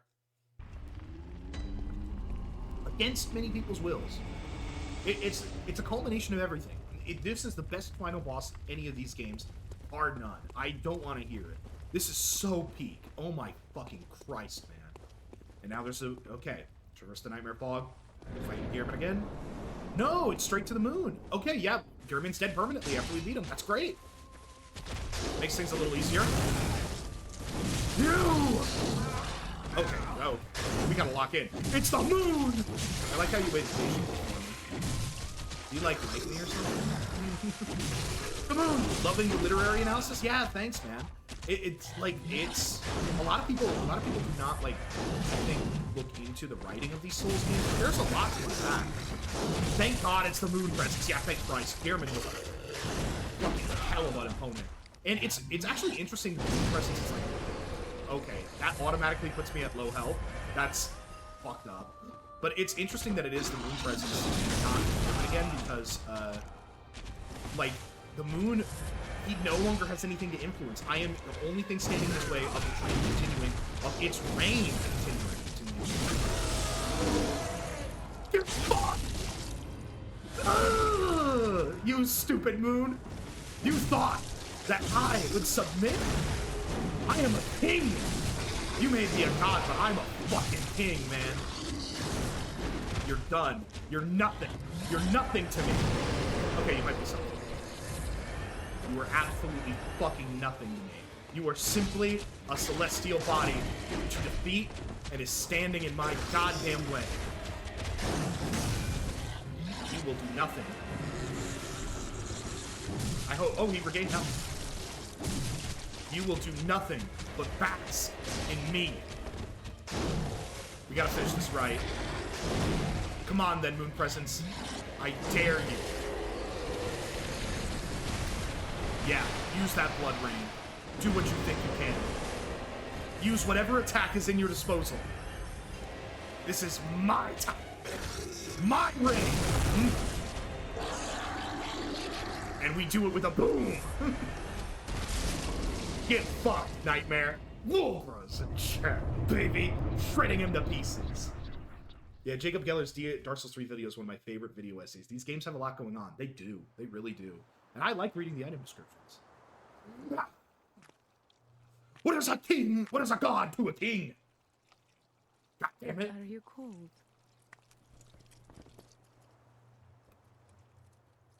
The doll. And the fire stopped. And the sun is rising. We have eliminated the moon. Chat, we've done it. The moon has been defeated. Hunter. And now we're a worm. A squid. Huh. I guess there are consequences to killing a god. But I'll live life as a squid. I will face this penance. That's it. That's the game. Guys, we did it. We beat Bloodborne. Not only did we beat Bloodborne, we beat its secret ending. So, first things first. Huge fucking thanks to... he's a kid, he's a squid. He's a kid, he's a squid. That's right. That's absolutely right. Big thanks in chat to everybody who has followed me throughout this entire series. That's admittedly taken longer than it should have. Thanks for the game. Yeah, no worries. Stick around. We're going to be ranking all the bosses of the game. Doing a little bit of a wrap-up talk. Probably be ending the stream a little earlier than we normally would on a full stream, because usually we go like 4 hours, and we're clearly not at that point. But holy peak, man. Look, where do I even start talking about Bloodborne? For real. I think it and Dark Souls 3 are tied for me. I think I like Bloodborne's aesthetic more, but I think I like Dark Souls combat just a little bit better. Maybe because there's just a better spread between magic, and I'm like a high fantasy guy. Like, I'm a Lord of the Rings fan, I'm a D&D player. So high fantasy is always going to do me a little bit more than the gunplay of Bloodborne. But, holy shit, gun to parry is godlike, actually. but I prefer Yharnam so much as a place. Bloodborne has probably the single best aesthetic of any of the Souls games, because it is so out there. It feels like something just ripped straight from a Lovecraftian novel in all the best ways. Both in the terms of like the beasts at the beginning and the eldritch horrors beyond. The minute that moon started bleeding, I knew I was in for something different. And that's kind of what we got. The enemy variety, the boss variety, a lot of the bosses in this game are really memorable, because they either have very clear weaknesses or incredibly cool designs that fit into the theme. Like, look at the moon presence at the end. That was crazy. Eldritch God. Holy. But no, I'd say that I've off rip from what I'm thinking right now. I think my ranking of the series is Dark Souls 2, Dark Souls 1, Bloodborne, Dark Souls 3 tied for first. There is, I think Bloodborne, I didn't get the chance to wear as much like drip as I would have liked in Bloodborne, because it wasn't like mechanically as good as I wanted it to be, but that's not a reason to hold it back. I think if I did this game again, I would like it more, because I would experiment with more options. This is a one that's like replayable for different reasons other than to get different endings. It's like to try out new gear and builds. The build system in this one was way simpler. It was way easier to get into. There were less stats, which I actually thought was good. Like, it was easier to make a build from here, and I think this is why this game is like touted as a lot of people's favorites, because it's way more approachable than, say, Dark Souls 3 or Dark Souls 1 or Dark Souls 2, which have very different stats, especially Dark Souls 2 in terms of like what adaptability does and having to learn all of that. But God, I should have played this game more. I shouldn't have stopped streaming it, because I was missing out on that ending. Holy fucking shit, man, that ending. I just talked about it and I broke it down, but like, I can't overstate that fighting Gehrman, a person that I like had consciously in my mind every time I played this game, being like, where is he? Where'd he go? What's he about?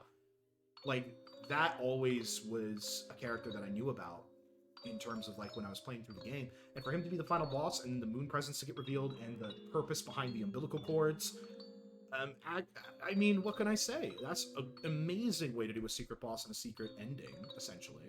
Because, like, I think afterward, if you beat Gehrman and the moon presence takes you, you just become Gehrman in his place. You become the new first hunter. You reestablish the dream. Maybe you can change some things, but you're still at the whim of this eldritch god. And the whole theme of the game is like, we're reaching out to these gods that only want to impose their will. It's tyranny. It's tyranny. And that, it's the same themes as all the other Souls games, which is tyranny and perseverance under it, which goes in hand with the gameplay of perseverance, endurance, try until you do it, you know? And I mean, the Orphan of Kos is such a victim in all that, with how Kos was killed and experimented on by the people of the fishing hamlet village and everything, with how Gehrman facilitated that, how Maria was complicit in that, everything of that sort. It's so interesting how Bloodborne's designed. Like, it's designed very linearly. Like, it's way more linear than Dark Souls 3, and Dark Souls 3 is a linear game. But it has that same interconnectivity that you want from these Souls games. Way more so than Dark Souls 3, I would say. I would say level design in this game is way better, with the exception of getting to that one optional boss, because that was not great. There are some things in this game that I do have criticisms on, and a lot of it does boil down to figuring out the combat, because the combat is so frenetic and fast-paced, but it's not as intuitive, I feel like there's a lot of attacks and things in the regular Souls games where you're able to really anticipate how to counter them a little bit more. And it's like Dark Souls 3, that had really wide invincibility dodge windows, which made the game easier, but like didn't make it any, when you got to like the other bosses that really exploited it, it didn't make it so that you would be winning all the time through invincibility frames. But in this game, there was like the sliding when you're locked on versus the unlock on roll to like get a little bit more of an angle. I liked the boss designs a lot, but there were a lot of like basic enemies like early on that were really kicking my ass and being like tedious to get through. The runbacks were definitely a product of like older FromSoft level design. Like definitely I could see like their 2010s level design present here. There were a couple of levels that were just kind of stinkers trying to get from point A to point B. Case in point being getting back to Lawrence, the first Vicar in the DLC. Like getting past all the different things that were there. Crazy. But overall, the levels were wild. All right, let's see what happens here. I do not know what would happen in this case. Good. Back to the beginning of the game. I guess the nightmare never stops. Let's begin the transmute. Yep, so we're back at the very beginning of the game, back in the Ophis clinic, back with everything we had. And we have a fucking shit ton of blood echoes from what we just did. Cool, cool, cool. I'm gonna actually go to the Hunter's Dream and see if I can, I'm gonna see if I can go to the Hunter's Dream in this New Game Plus and see what new gear unlocked from defeating Gearman. Can I get a scythe? Please tell me I can get a scythe and use it, please. So we're just gonna go through that real quick, and then we're gonna go to the tier list of everything else. See, look at this game. It's already making me like, I should play more. Yeah, get fucked.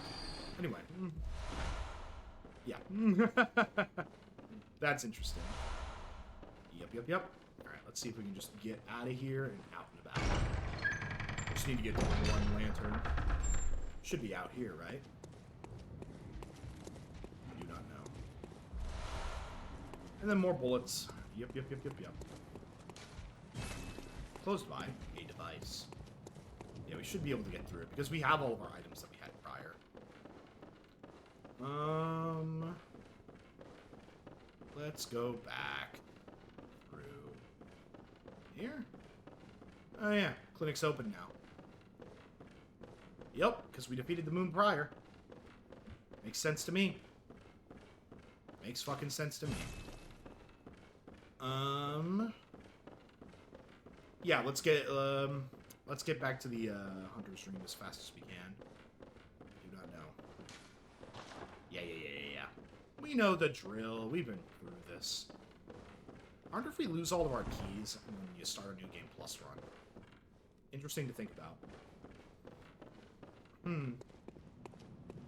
Where do we go from here? Oh, up this way. Most likely. Yup. And then there should be a thing around here somewhere.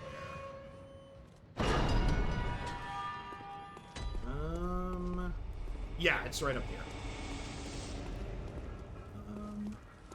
Yeah. Leg-ridden rat! I'm surprised I didn't kill him in one hit. I guess it is, New Game Plus. That's something I say. Alright, let's go up to the Hunter, let's go up to here, get to the Hunter's Dream, and go from there. I don't know if they'll play a cutscene or anything. You guys remember this place? I remember this place. Yep, that's the Cleric Beast over there. I know some of you in chat have gone through New Game Plus runs in this game. I wonder how that is. Whee! Let's unlock Gearman's weapon, please. And thank you. And I need to do all that.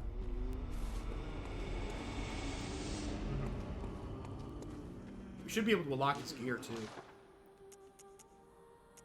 Where is it? Where is it? Where? Is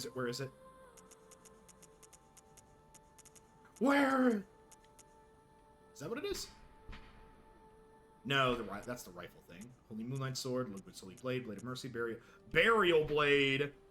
Trick weapon wielded by Gearman, the first hunter. A masterpiece that divined the entire array of weapons crafted at the workshop.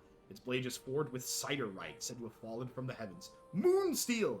Gearman surely saw the hunt as a dirge of farewell, wishing only that his prey might rest in peace, never again to awaken to a harrowing night. God damn it, Gearman. You could have just told me. Alright. Did we get anything else? The cannon, Rosa Marnius. I think that's new. Oh, this is from the choir that we got from the... Okay, so a better version of the... Sprays a cloud of sacred mist. Interesting. So that's new. Do we have Gearman's gear? Yup! Go ahead and buy all those. Cool. We have Gearman's things. And they are honestly not that great. That, sounds about par for the course, honestly. Yep. Pretty balanced overall. Good against Beasthood, though. Nice work, though. But let's talk about what I'm really happy about. What is the Burial Blade scale with? It's a skill weapon. Okay, okay, okay. Let's fucking just put that shit on. Oh! Big side, and then, yeah! Ooh! Oh, it's so nice. Ah! What a great weapon. Woo! Oh, yeah, so it's like a curved blade first. That's really cool. I'd do a whole run with this fucking weapon, man. I really would. That's super cool. And, yep, big slash. That's nice. Ah, God, it's a giant scythe. Oh, brother, this is too cool. Yeah, that is the way. And, yep. Well, man, that's New Game Plus a little bit. I'm glad that we got to inspect those weapons and things. I'll go ahead and inspect the Gearman's like gear, see if there's any extra lore blurge. Go from there. And then we'll do a tier list. We'll stop that and go into the tier list ranking of the bosses and all that.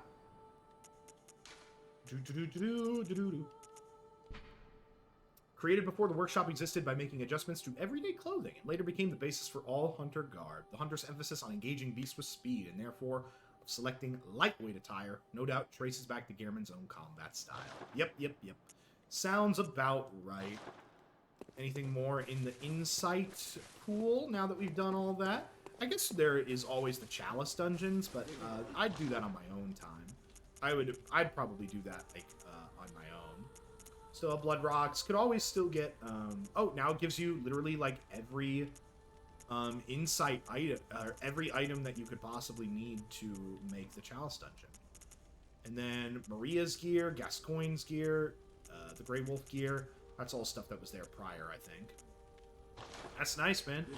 That's really interesting. Well, there you go. That's fucking Bloodborne. That's kind of it. I don't really have much else to say. Other than, what a game. What a fucking game. I've said my piece on it. But let's go ahead and set up the tier list.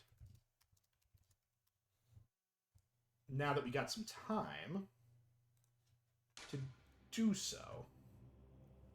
Okay. We're gonna do a little bit of a swing around here.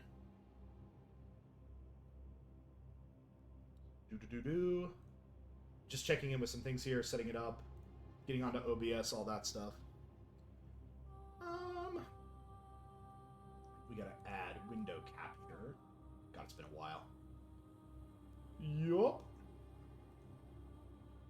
No, not that. There we are. Beautiful. Look at all that. Look at that. Yeah. Alright. Here's what we're gonna do. How did I do this before? Did I have it over here? Or did I have it over here? Oh yeah, 224 deaths. Pretty good. Pretty good amount to end on, honestly. I don't mind that one bit. Alright. Let's go ahead and we'll switch this over. Go ahead and copy this window. And remove it. And we're gonna go over here. Yo! Let's set up a couple things real quick. I'm gonna play some music.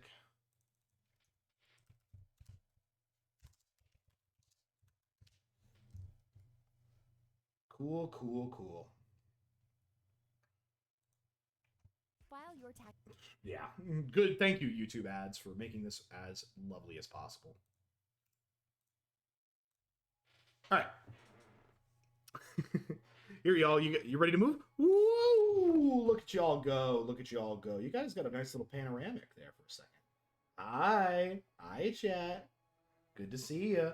Welcome to the other end of the room, where we are going to throw together a beautiful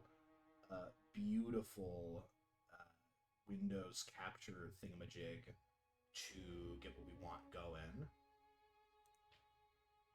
Yes, beautiful. Look at that. All right. Oh, wait, that's the other one. Let's capture the other fucking thing. There we go. Would you look at that? Would you fucking look at that?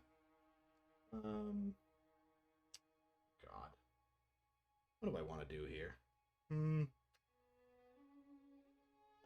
know what? I don't like my face being as big as it is here, so let's go ahead and actually, we will just, sorry about this, y'all. Let's go ahead and, what happens if we go back? Yeah, okay, that's that. Whoa! I know, right? Look at it all go. Let's see. Sorry about that. Sorry about that. I'm just trying to make it all get together here. I'm trying to find the best layout where you guys can see my face, but also like see the window that I put up.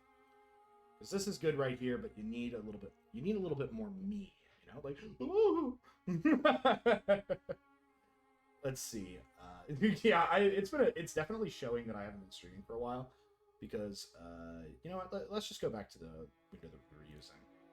I'll go ahead and copy that. And go ahead and remove that. Here, we're gonna go back over here. You guys ready to move again? Nah, you guys will stay here because I'll be working from here. We just have to post the thing. What? Let's go ahead and do this one more time. Sorry about this, y'all. I know. Whoa! Crazy. Crazy, right? Tier list. Look at that. Look at that. Now we can have a good tier list. Yay! You guys can see my PlayStation background while we do this. Woo! Look at me go! Look at it, it's me! So there, that's good. I like this. It's pretty nice. Okay, so let's fucking create the most definitive Bloodborne boss tier list of all time. This is what you've been waiting for. This is what needs to happen. So first and foremost, we're going to add another row down here. We're going to just put a row down there.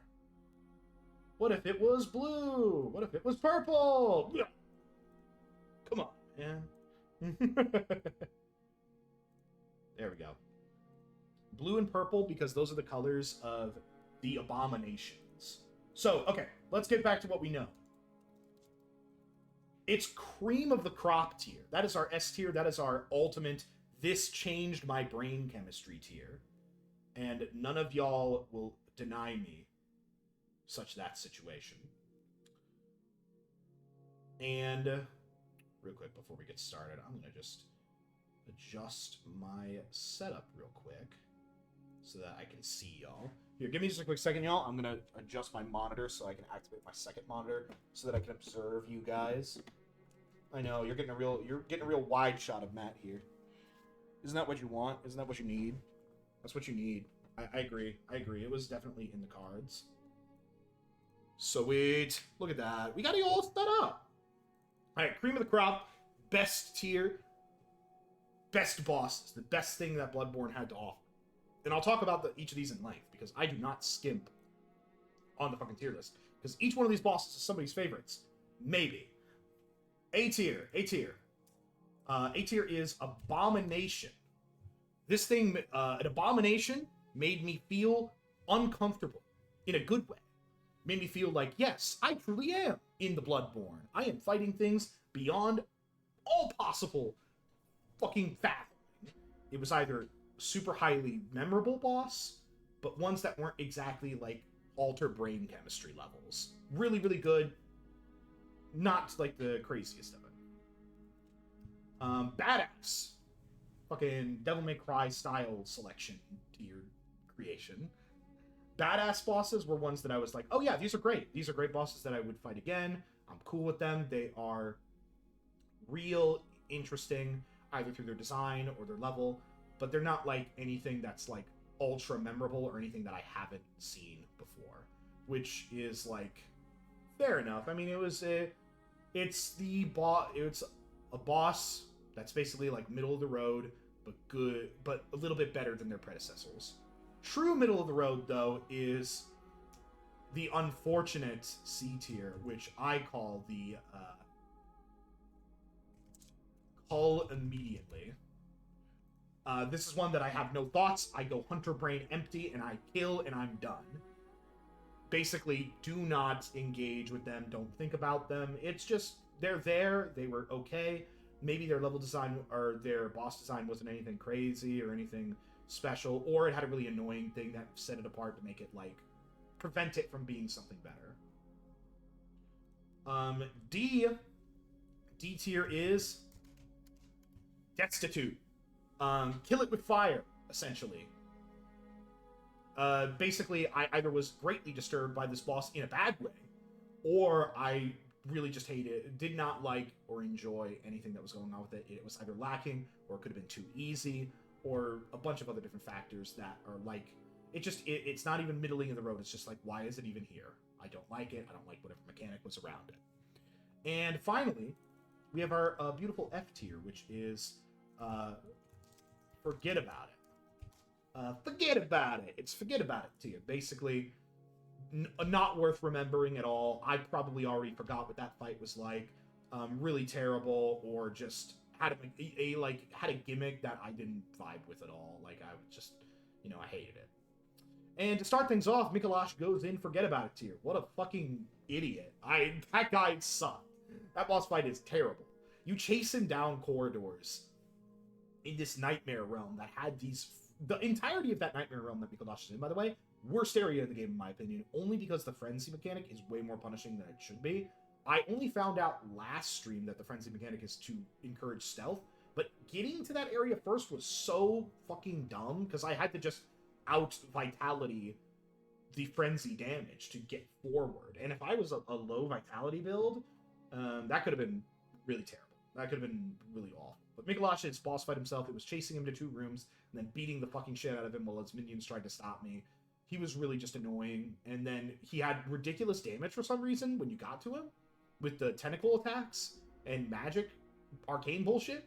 And so even if you did get to him, you just wasted 10 minutes chasing him only to get 1 or 2 tapped if you play your cards.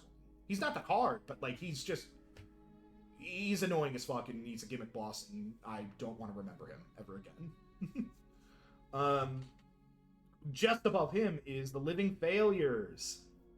And I will also include the Celestial Emissary in the same tier. Celestial Emissary was just a little too easy. I mean, I didn't really like the design. It's just like a bunch of heads and minions and then one big one. Maybe it's just because I was overpowered and I didn't have a chance to see all the different things they could do. And I just like kind of one-tapped them. But it just wasn't it. I'd put the Celestial Emissary above Living Failures, though. Definitely above Living Failures. Yeah, Celestial Emissary was just kind of forgettable, honestly. It was just like, it wasn't even forgettable, it was easy in a bad way. And the gimmick of like these little alien-like creatures who've seen the arcane and were in the orphanage and were like young people doing it, it was kind of hitting the nail on the head for me in a great amount of being like, look at how many they got on it. And it got cartoonish a little bit. Like, they're cartoonish looking, you know what I mean? Like, they have that, like, kind of big head, fucking gray alien from Mars type beat. Like, it didn't inspire anything in me. It didn't have anything going on. Living Failures were kind of similar. They were a culmination of all the experimentation in the fishing hamlet. They had some interesting lore in the area that they were in, the area underneath the Astral Clock Tower. But when you went to fighting them, it was kind of similar to the Celestial Emissaries in the way that it was, like, just a bunch of minions running around, a bunch of bigger versions of them, like 3 or 4 or 5 of them that you had to beat one at a time and kind of move around. Maybe my weapon wasn't suited to tearing through them immediately, but then they had the ice attacks, like where they made the entire sky dark and had things raining down. There was no indication for where those would land other than it's going to maybe hit you at one point. And if 1 or 2 hit you, you're dead. You're absolutely done. And I don't like that kind of like DPS check from a boss like that, or I guess a vitality check like that, because not everybody's going to have the points in vitality that I put in. I wanted to be a tank build in this game, and I did that. But Living Failures was just like, it was boring, it was uninspired, it was just not great. And it's a shame, too, because it's preceded by and followed up by what I would consider to be some of the best bosses in any FromSoft game. So it's a real shame. Living Failures could have been better. It could have been a situation where it was like more like the Shadows of Yharnam, where there were 3 of them, but each of them had their own unique things, and each of these Living Failures could have had their own unique arcane thing that they did. One could have been firing down the magic from above and just constantly doing that, while the others maybe had a weapon made of, like, astral light or some shit. There could have been a lot more to this, but it's just kind of like a failure of potential. Moving on into what would I would consider to be the kind of middle of the road, maybe. The middle of the road stuff. Um, uh, trying to think. Where is it? Where is it? Ah, the vacuous spider. Yes, Rom the vacuous spider. I think the vacuous spider is a perfect like C tier enemy. The arena of which you fight the vacuous spider is so fucking cool because you dive off the church's like experimental area and then you fall into a body of water and you disappear beyond it. It's like you've entered some sort of ethereal realm. And when you kill the spider, it unleashes the moon and it reveals everything. And then everything becomes eldritch horror. So like the aftermath of killing this creature is insane. But the fight itself is okay. Summoning spiders randomly that drop down out of nowhere, horrifying. Just absolutely terrifying. The most insidious spider designs that these FromSoft assholes have ever made. That is something else.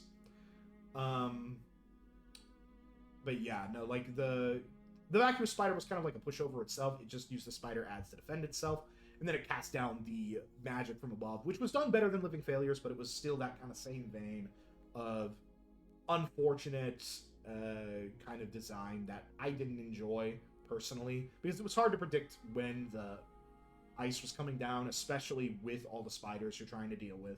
I think it would have been a little bit better if the spider was trying to fight alongside the other spiders. It would have made things a little bit more intense. Kind of like the Royal Rat Authority, but I did not like the Royal Rat Authority, so that kind of like, it could have made it worse, so I don't really know how they could have balanced that one in a way to make it more fun. But that's my personal thing. I don't really have any gripes with it. Just, kill immediately. Kill immediately. Easy, Let's talk. Let's talk a little bit more. I forget so many of these enemies. Holy shit. Let's see. Sorry, I'm trying to remember a few things here. Yeah. Oh, okay, Cleric Beast. Cleric Beast, I think, is a good one to talk about. Cleric Beast, I think, is another... Actually, I think I'd put him in B. I think I'd put him in B, to be honest. Because Cleric Beast kind of set the tone, right? Being the first boss, first if you find him first, and not Father Gascoigne, like I know some people have done. But finding Cleric Beast and fighting Cleric Beast kind of sets everything in motion. He has areas that he's weak against. You can weaken him viscerally. You don't get to use the gun parry against him, so that kind of like... I would say that puts him down a little bit, that you don't get to use all the game mechanics that they're trying to teach you on the first boss. And they did let you do that against every other first boss, like the Champion Gundyr. Or not Champion Gundyr, but Gundyr in Dark Souls 3 at the beginning, the Dragon Rider at the beginning of Dark Souls 2, and even... I guess the Asylum Demon's a little bit of, like, you get to use some game mechanics with the dive, but, Cleric Beast, I think, is a really good middle-of-the-road boss. His theme is really good. His screeching cries really kind of hammer home how destitute, or, well, not destitute in terms of our tier list, but how detrimental the whole world has gotten with the horrors beyond comprehension, you know what I mean? Like, there's a lot going on. There's a lot the Cleric Beast does. I'm cool with the Cleric Beast being where he is. I think he's a badass boss. I think his design's great. And he has one of my favorite thumbnails in our VOD series, which is the Beast of Yharnam Attack title, which is really cool. I like that a lot. No, he's really great. I think another C tier boss is where is Vicar Amelia. I think Vicar Amelia is definitely another C tier boss. Definitely better than Rom, I think. I think Vicar is like kind of like as the final beast boss before you hunt down Rom to reveal the Blood Moon and things change after Vicar Amelia dies. I love the intro cutscene with Vicar when they're transforming the woman priest Amelia is transforming into the dog, being like, I tried so hard to prevent this beastly form from taking over, and yet it has already. I think my problem with it was simply because it was just too easy. I beat it really quickly with the stake driver, used some fire paper, and just shred through, and that was the end of it, Like, it didn't feel anything super interesting. I think Vicar, as a design boss fight, was as standard as they come, and as middle of the road as it gets. Great design, though. I like the blindfold over the wolf face, and all of that energy that came with it. I enjoyed that. But yeah, not much to talk about. Not much to talk about. Some of these I recognize and some of these I don't. But let's go ahead and talk about the One Reborn. I like the One Reborn a lot. Kinda think he's a gatekeeper in B, though. I don't like my thing with the One Reborn is that he has probably my favorite boss intro, besides maybe Garriman from tonight. One Reborn coming and being birthed out of the moon itself to basically tell you this is what you are fighting, this is what is corrupting everything. It is the moon creating these abominations like the amygdala and infecting Yharnam that you cannot see. The Holy Church has tried to make this steeped in illusion, but this is it. One Reborn was an insane intro, and he has one of the most intimidating presences of any of the bosses because he's just an amalgamation of cursed and corrupted flesh, this horrific newborn that has been forcibly put into Yharnam. Like, it didn't want to be here. The moon went black and it bled, and then out it came. Absolutely wild. But the boss fight itself was very middling, in my opinion.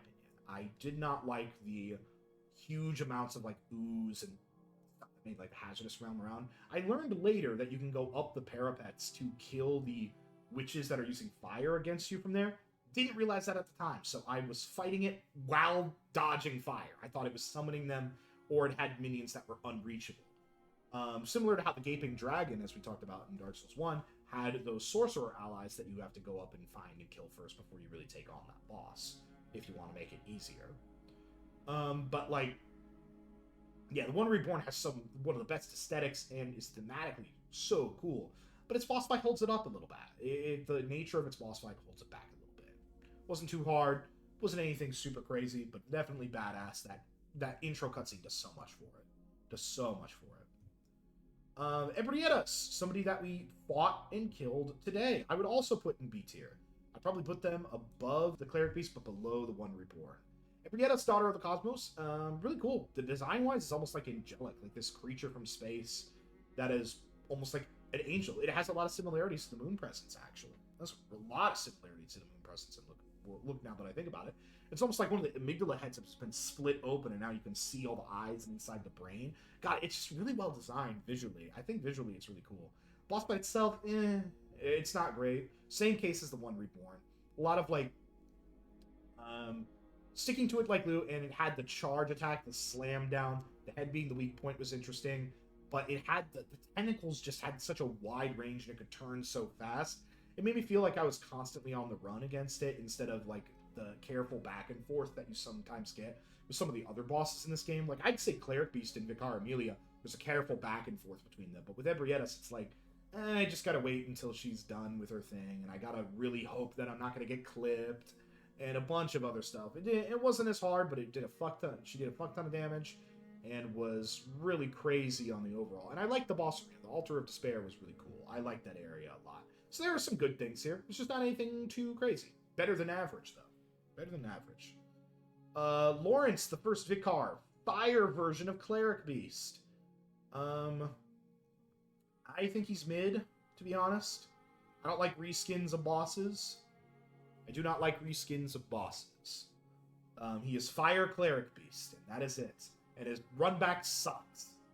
He's cool in the lore. I liked how he is the first Vicar and a founding member of the Healing Church, I believe. I like how many implications he has in the story of Bloodborne. I like all of that.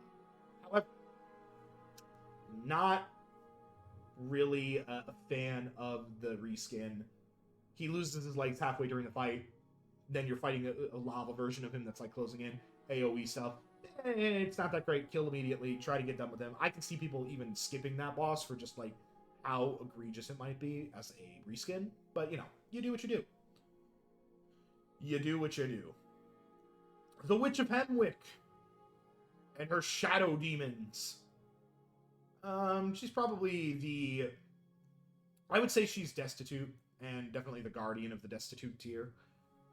I think that the Witch of Hemwick is mid, and worse than mid, because her mechanic kind of sucks. I don't like the shadow demons. I love that you can have no insight and therefore never be affected by the shadow demons. I think that's really cool.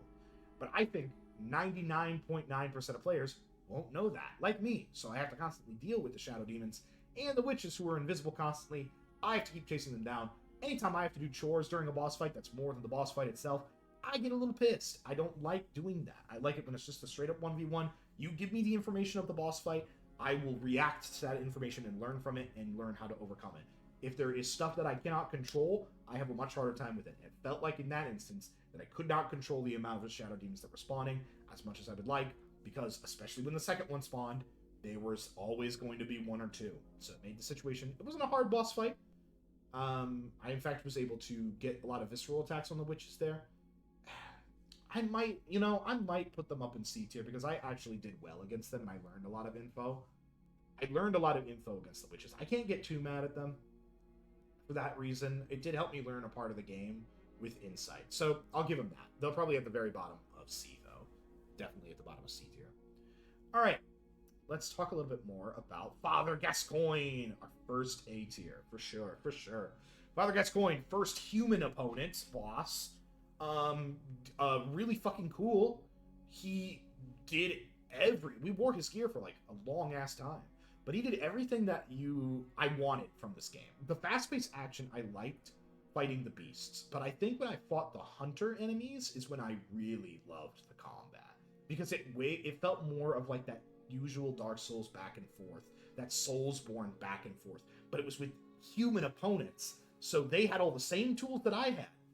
In fact, the same weapon that I had at the time, similar to Gehrman, but then you could parry, stagger, hit, attack, move back and forth, and then they could parry you, and they could stagger you, and then he transforms into a beast halfway through. The music fucking hits in, and suddenly it's a frenetic and chaotic fight where you have to stop locking on and go in there.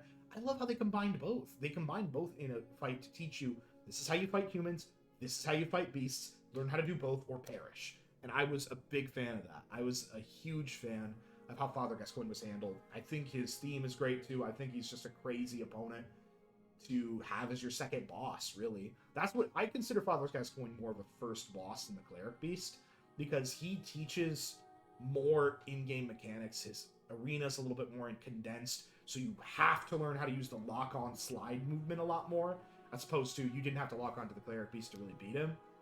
So this like taught you how the combat flow worked, the back and push, the push and pull, all that good stuff. It was great. I loved Father Gascoigne. It was a great boss fight. Similarly, I think Martyr Logarius was awesome. This fucking boss in the upper tier of the castles of Canehurst, with a helmet, with a crown that was guarding a secret entrance to a Vile Blood Queen. Holy! And then he wielded a scythe, used Red Skull blood magic. I mean, come on, man. It was peak. It was so cool. I love king-like characters in video games, if you haven't been able to tell. So a character like Logarius was so much fun for me to fight. I hear that Logarius's fucking run back is real rough, but I enjoyed it because I didn't have to do it that many times. I was really strong at that point, and I beat him really quickly, and that was fair enough. That was fair enough. I understand if I had died to him more, if I was underleveled, he'd be way lower on this tier list, but he is really cool in my mind. I love his weapon. I love his fighting style. I honestly was hoping that I would get his weapon and use it for the rest of the game, but that did not happen. That's okay, though. And meeting the Vile Blood Queen, learning a lot of lore. He was like a very essential lore character as a member of the Healing Church and all that. I also liked how you could parry him a lot. You could really learn his patterns, and how the blood rain of everything. You had to use the pillars on the top of the roof. Reminded me of like the Gargoyle days, where you really had to learn your spacing and things, which is good. I enjoyed that. Murgo's Wet Nurse. Murgo's Wet Nurse. I think Murgo's Wet Nurse is... I would say right before one below. I think Murgo's Wet Nurse is okay, because I didn't really get a chance to fight them for long. I beat them on my first try. Their design is really cool. They're like this cloak, animated cloak, protector of this baby, protector of this child, and they're wielding hella knives. Just like, I will cut you. I love the animations where it's like ching, ching, ching, ching, ching, ching, ching. and then they go dark and they summon clone versions of themselves to really overwhelm you. It felt like I was like going through clouds of knives. Really cool design. Just wasn't that difficult. That's the only thing holding them back. That was the only thing. I could just get behind them, use my attacks, back off when they were doing stuff. They were pretty predictable. I didn't have a hard time beating them. That might have been just me. I think one Bloodborne had more of a wow factor from the intro cutscene. That's why they're above. That's my opinion. A lot of these are Chalice Dungeon bosses I'm learning, and I am not going to include them because we didn't get a chance to face what I assume to be a lot of the Chalice Dungeon bosses. Okay, let's talk Dark Beast Parl. Dark Beast Parl was interesting. I am going in very much a really unorthodox order here. I am not going by order of which we fought. Dark Beast Parl was probably one of our first big challenges. And you know what? I think Dark Beast Parl is the Guardian of Sea. I think Dark Beast Parl is a little on the mid side. I think design-wise, Dark Beast Parl is super striking. This kind of like corrupted cleric beast, more skeletal, being a pure, unfettered light. But they did have a very unique gimmick, which is that you had to strike and like break their parts to knock them down to get free hits. And once you understood that, it became incredibly easy. They, however, did have a lot of crazy fast attacks, and the lightning... Remember how many times we got hit by the lightning burst attack? Real fucking annoying. I think they just had so many AoE lightning attacks that it made it real difficult to... real difficult to like survive long enough to figure out what the gimmick was with like attacking the hands and then knocking them down and then getting all the critical attacks in, doing all that bullshit. I think I could have handled the fight better, and I did over time, but I think Dark Beast Parl still remains, maybe next to Orphan, the boss that I died the most to in this run. And that's a little on the... He has that same gargoyle slash, like, bosses that beat me enough that I get salty about it. And Dark Beast Parl definitely made me salty. I was definitely salty at the Dark Beast for everything they've done. Oh, wait a minute. The Watchdog of the Old Gods. We did fight this boss. That reminds me. Oh, yeah. Fucking F.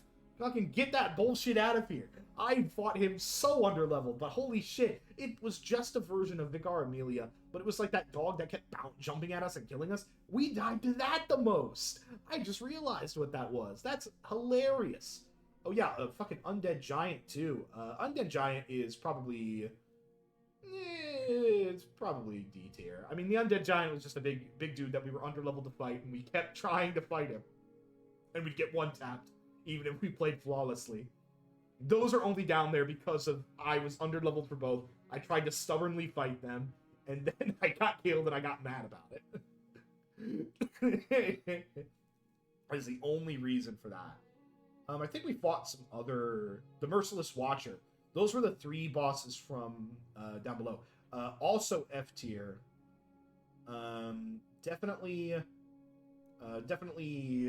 in F tier as well. Mikolash, the only reason Mikolash is the gatekeeper of F is because he is a mainline boss. These guys are optional. Merciless Watchers are just 3 versions of basic enemies. I don't really need to talk about them. I literally forgot about them. Like, quite literally, I forgot about them and the Watchdog until now. Undead Giant, I at least remember, because he was the first Chalice Dungeon boss at the very end of the first dungeon. So that was like, you know, Undead Giant was okay, but it could have been better.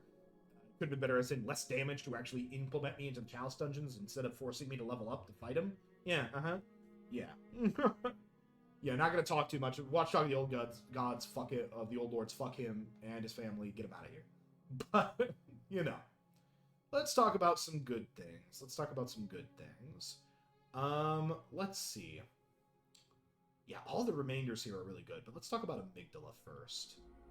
I think Amygdala,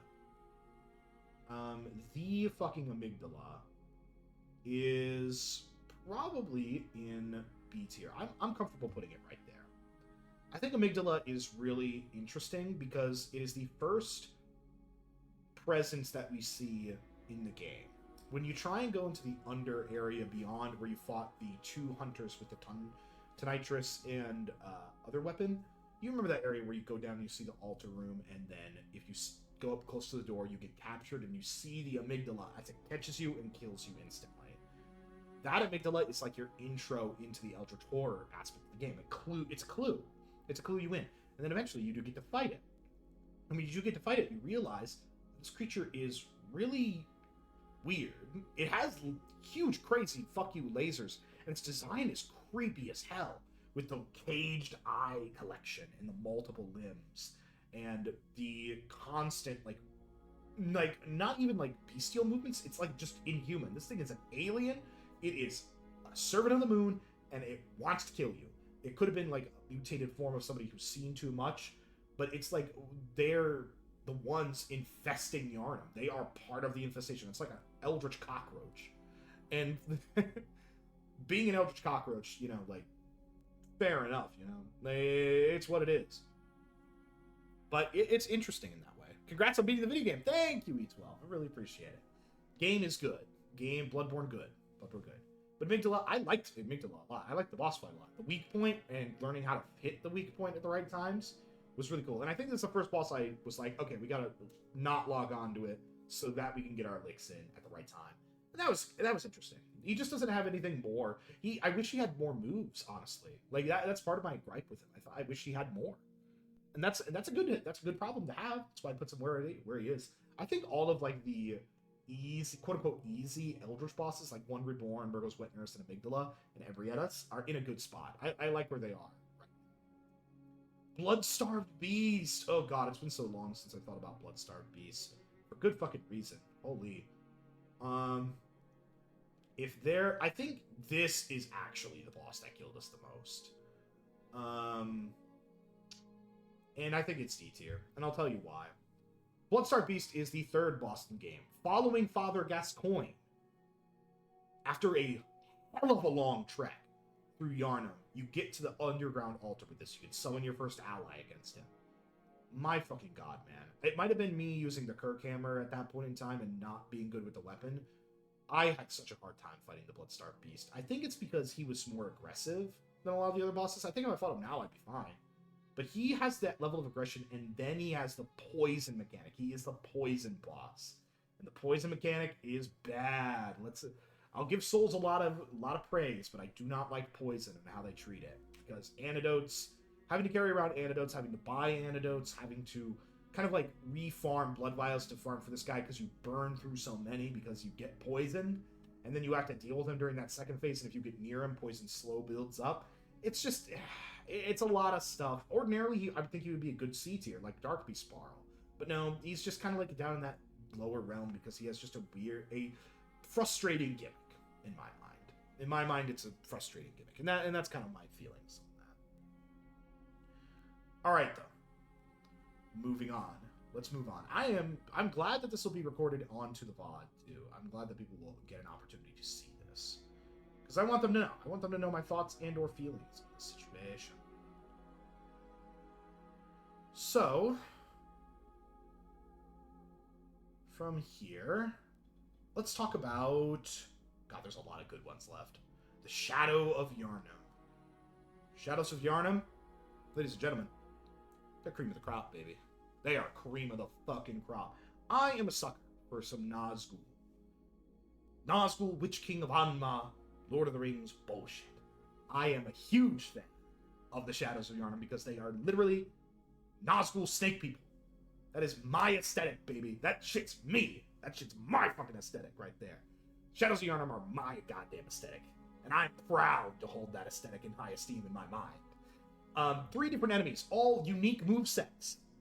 You have to do something different each time. One person, they all have the capability of doing the same things, but because they're human opponents, they all will do vastly different things. One of them has the pyromantic attacks, fireballs that track. Others use their snake-like limbs at the start to try and hit you from a distance, while the other one gets up close and personal with a dagger.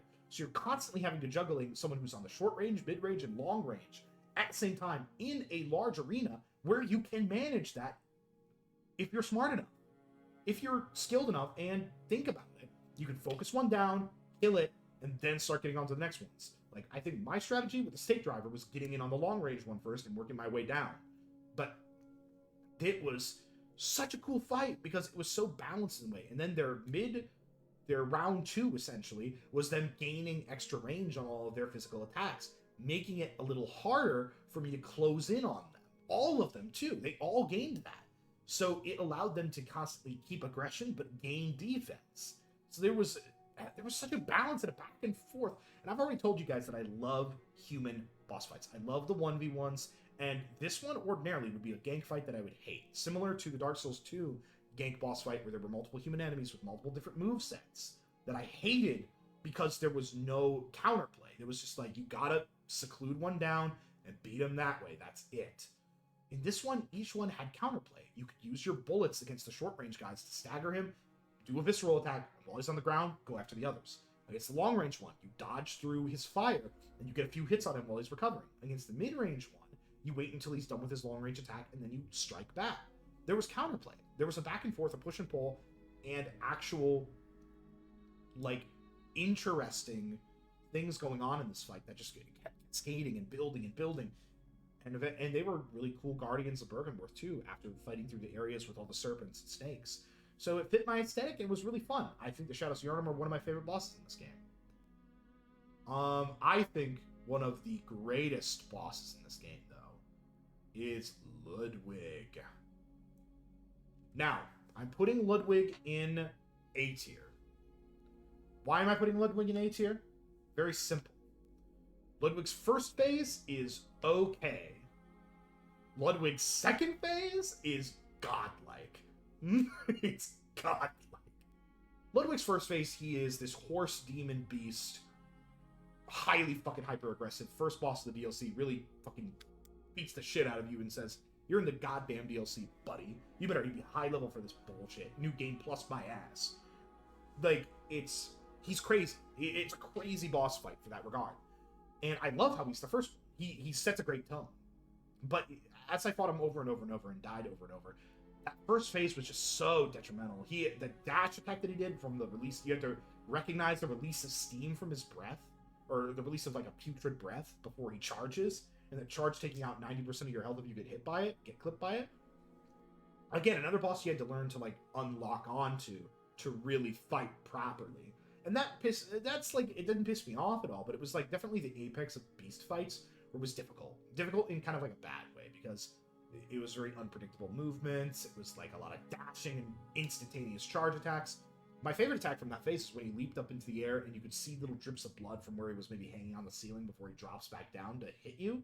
That was cool. I liked that. And there was a lot of like close clutch moments that I like feeling during boss fights, where it feels like you just escaped a devastating attack. That sort of shit.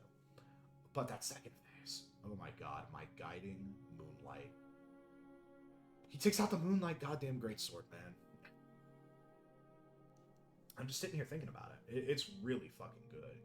The music is the best. The Ludwig second phase music is the best in the game, bar none. It is the best, 1000%. I won't hear anything else.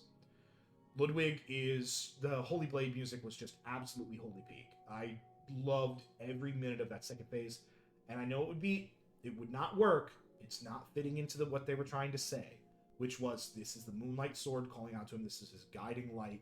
This is him gaining sanity to become a holy warrior once again. I wish it was the whole fight, though. I wish it was the whole fight, though. I'm allowed to say that. I wish it was the whole fight, though. That would have been great. That would have been really good. Also, I'm realizing that I might be talking into silence here, because I do not... Oh. No, I got Discog audio on. Never mind. I'm good. But yeah, no, like the absolute insanity of Ludwig's second phase, and how the sword has the projectiles like it does in all the other FromSoft games, how he stabs it into the ground with the thrill of the music coming up. It's so good. The only thing that holds it back from being cream of the crop in my eyes is that first phase. Being a little maybe too much, more than I would like, you know? Like, it's great. I love his boss fight, and it's unforgettable. And you get the Moonlight Greatsword after, which is great. I love having that weapon, even if I don't use it. Alright. Moving on, though. Let's talk about some of the last bosses. Let's go through the DLC, actually. Let's go through the rest of the DLC. Lady Maria is cream of the motherfucking crop, as one may expect. I mean, what can I say about this fight that probably hasn't been said 1,000 times since the DLC came out?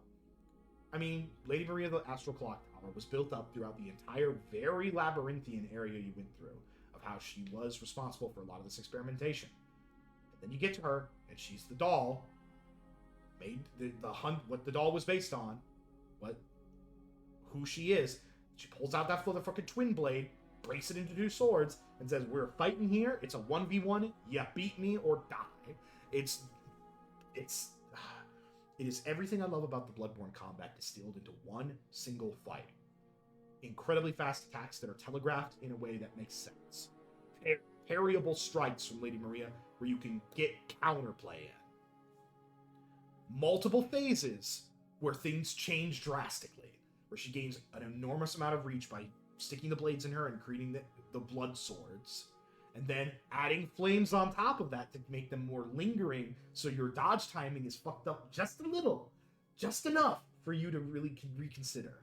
Now, it only took me a couple tries to beat Lady Maria, but both of those times I was enthralled with the pacing of that fight. It was so intense, and it was so interesting. Every moment was something new. Like, I recognized different attacks, and I dodged, and I counterplayed, and it was that perfect back and forth of like, dodge, 1, 2, back off, wait to see what happens, parry or dodge, 1, 2, like, everything that I wanted was in that fight. And then getting a few clutch parries in at the end there, making you feel like a god of combat. Holy. Lady Maria was a perfect middle of the road boss. I wish she didn't come after living failures, but oh my god, her boss fight was like right next to a teleportation point. Excellent design right there. I don't like walkbacks. I don't like it, but that was good. That was good. Lady Maria is peak. Very, very peak boss fight. Let's talk about more peak. Okay. Orphan of Kos. Where does he fall upon this list? Where does the orphan fall? The orphan's also cream of the crop. Now, a lot of people, I think, would put Orphan down a little lower, simply because of his difficulty. And I've done the same. I put down Watchdog of the Old Lords, and I put down Bloodstar Beast because of their difficulty. And Orphan of Kos is... he is the hardest boss in any of these games. He's 10 times harder than anything Dark Souls 3 had to. And he is, honestly, feels like he is in a different, harder Ghouls and Goblins game. He is different. He is built uniquely. But the thing about it is that Orphan of Kos is so central to the game's themes. He is the perfect representation of the DLC's themes, the DLC story with Lady Maria and Gehrman and the fishing hamlet. And he's a perfect representation of everything the game had been building towards in terms of violence and abuse and the influence of elder beings.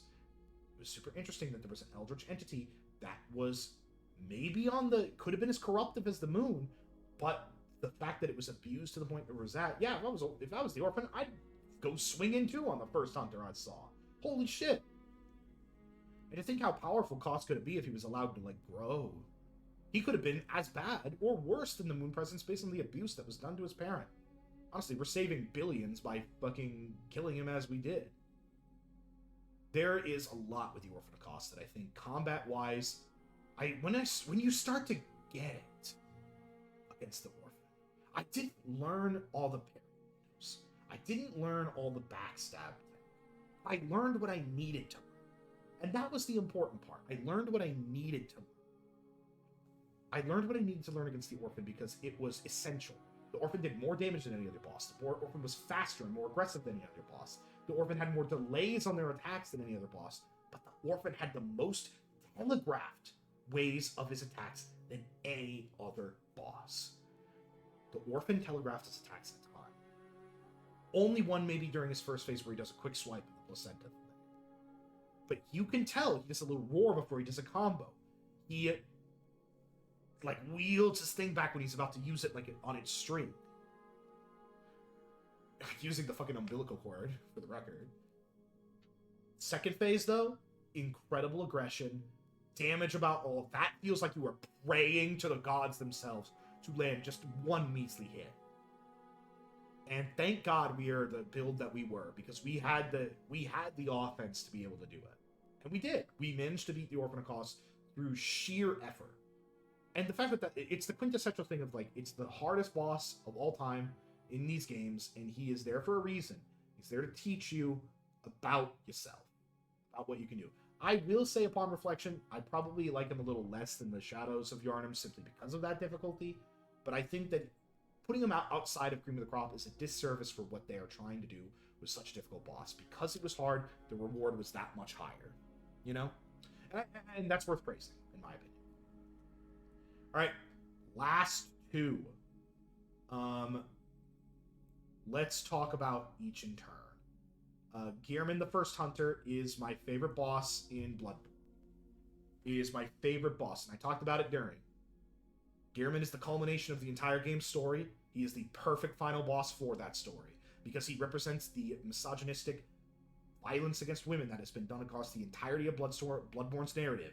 He is the servant of the moon. He tricks you into, well, not even tricks you, he thinks in his mind that he is getting you through this hunt, that you are going through this and doing all these challenges and introducing you all these nightmares and being like, all right, now you know the horrors and you can rest and be at peace, finally. Wake up to the daylight and maybe you'll never come back here again.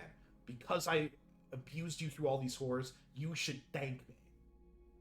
And that, to me, is just like, because at the beginning, it seems like he is guiding you to try and escape. To be like, it's the same thing he's saying. He's like, let's get out of the nightmare. I know it's horrible here.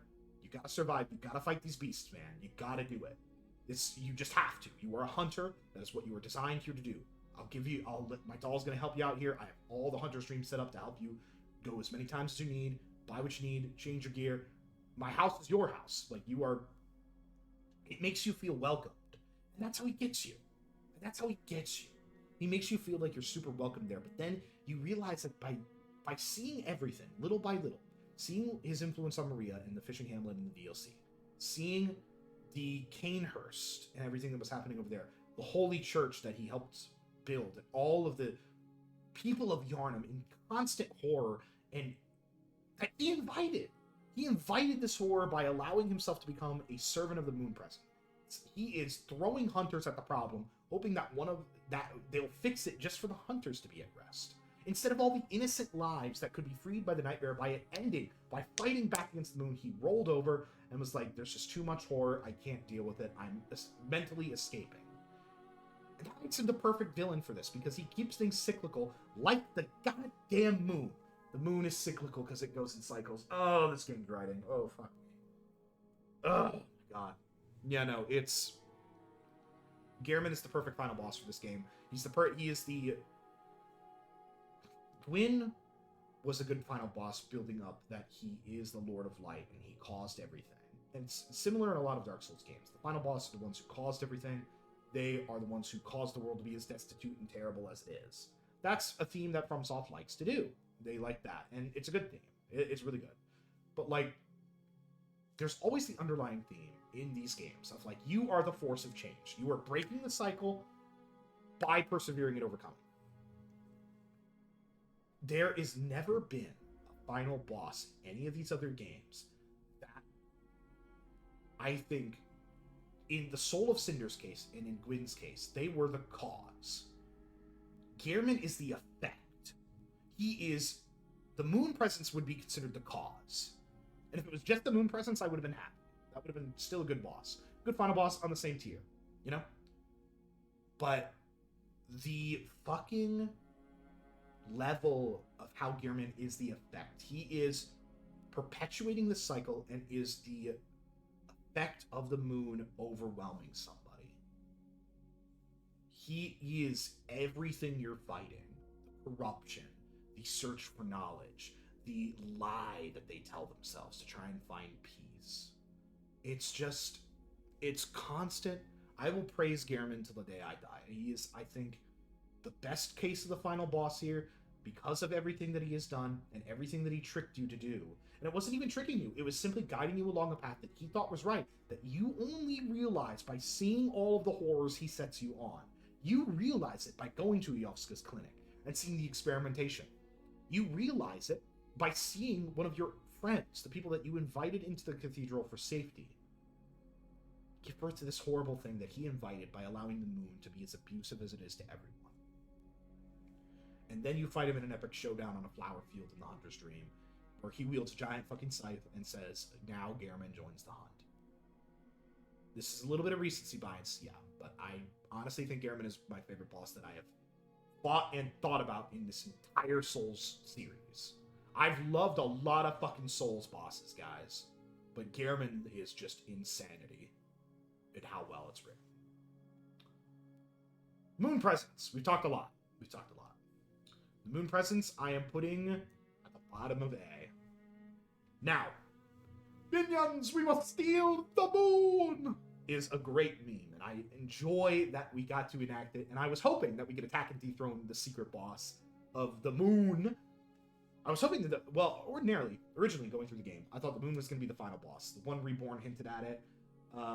Murgos Wentner hinted at it. I mean, you see the blood moon in the sky every time you go back to the Hunter's Dream. I'm like, this is what's causing everything. It's the eldritch thing. We gotta beat God. We gotta attack and dethrone God. It's an RPG. We gotta do it. But I did not expect the Moon Presence to be related to the umbilical cords. I loved how it was the influence behind Gehrman. It was granting him power, and then it descends when Gehrman's down. And as that happens, I know the Moon Presence's thoughts was like, Hunter killed Gehrman. Well, I guess I'll just corrupt him and overwhelm him like I did him, and he'll be the new Gehrman.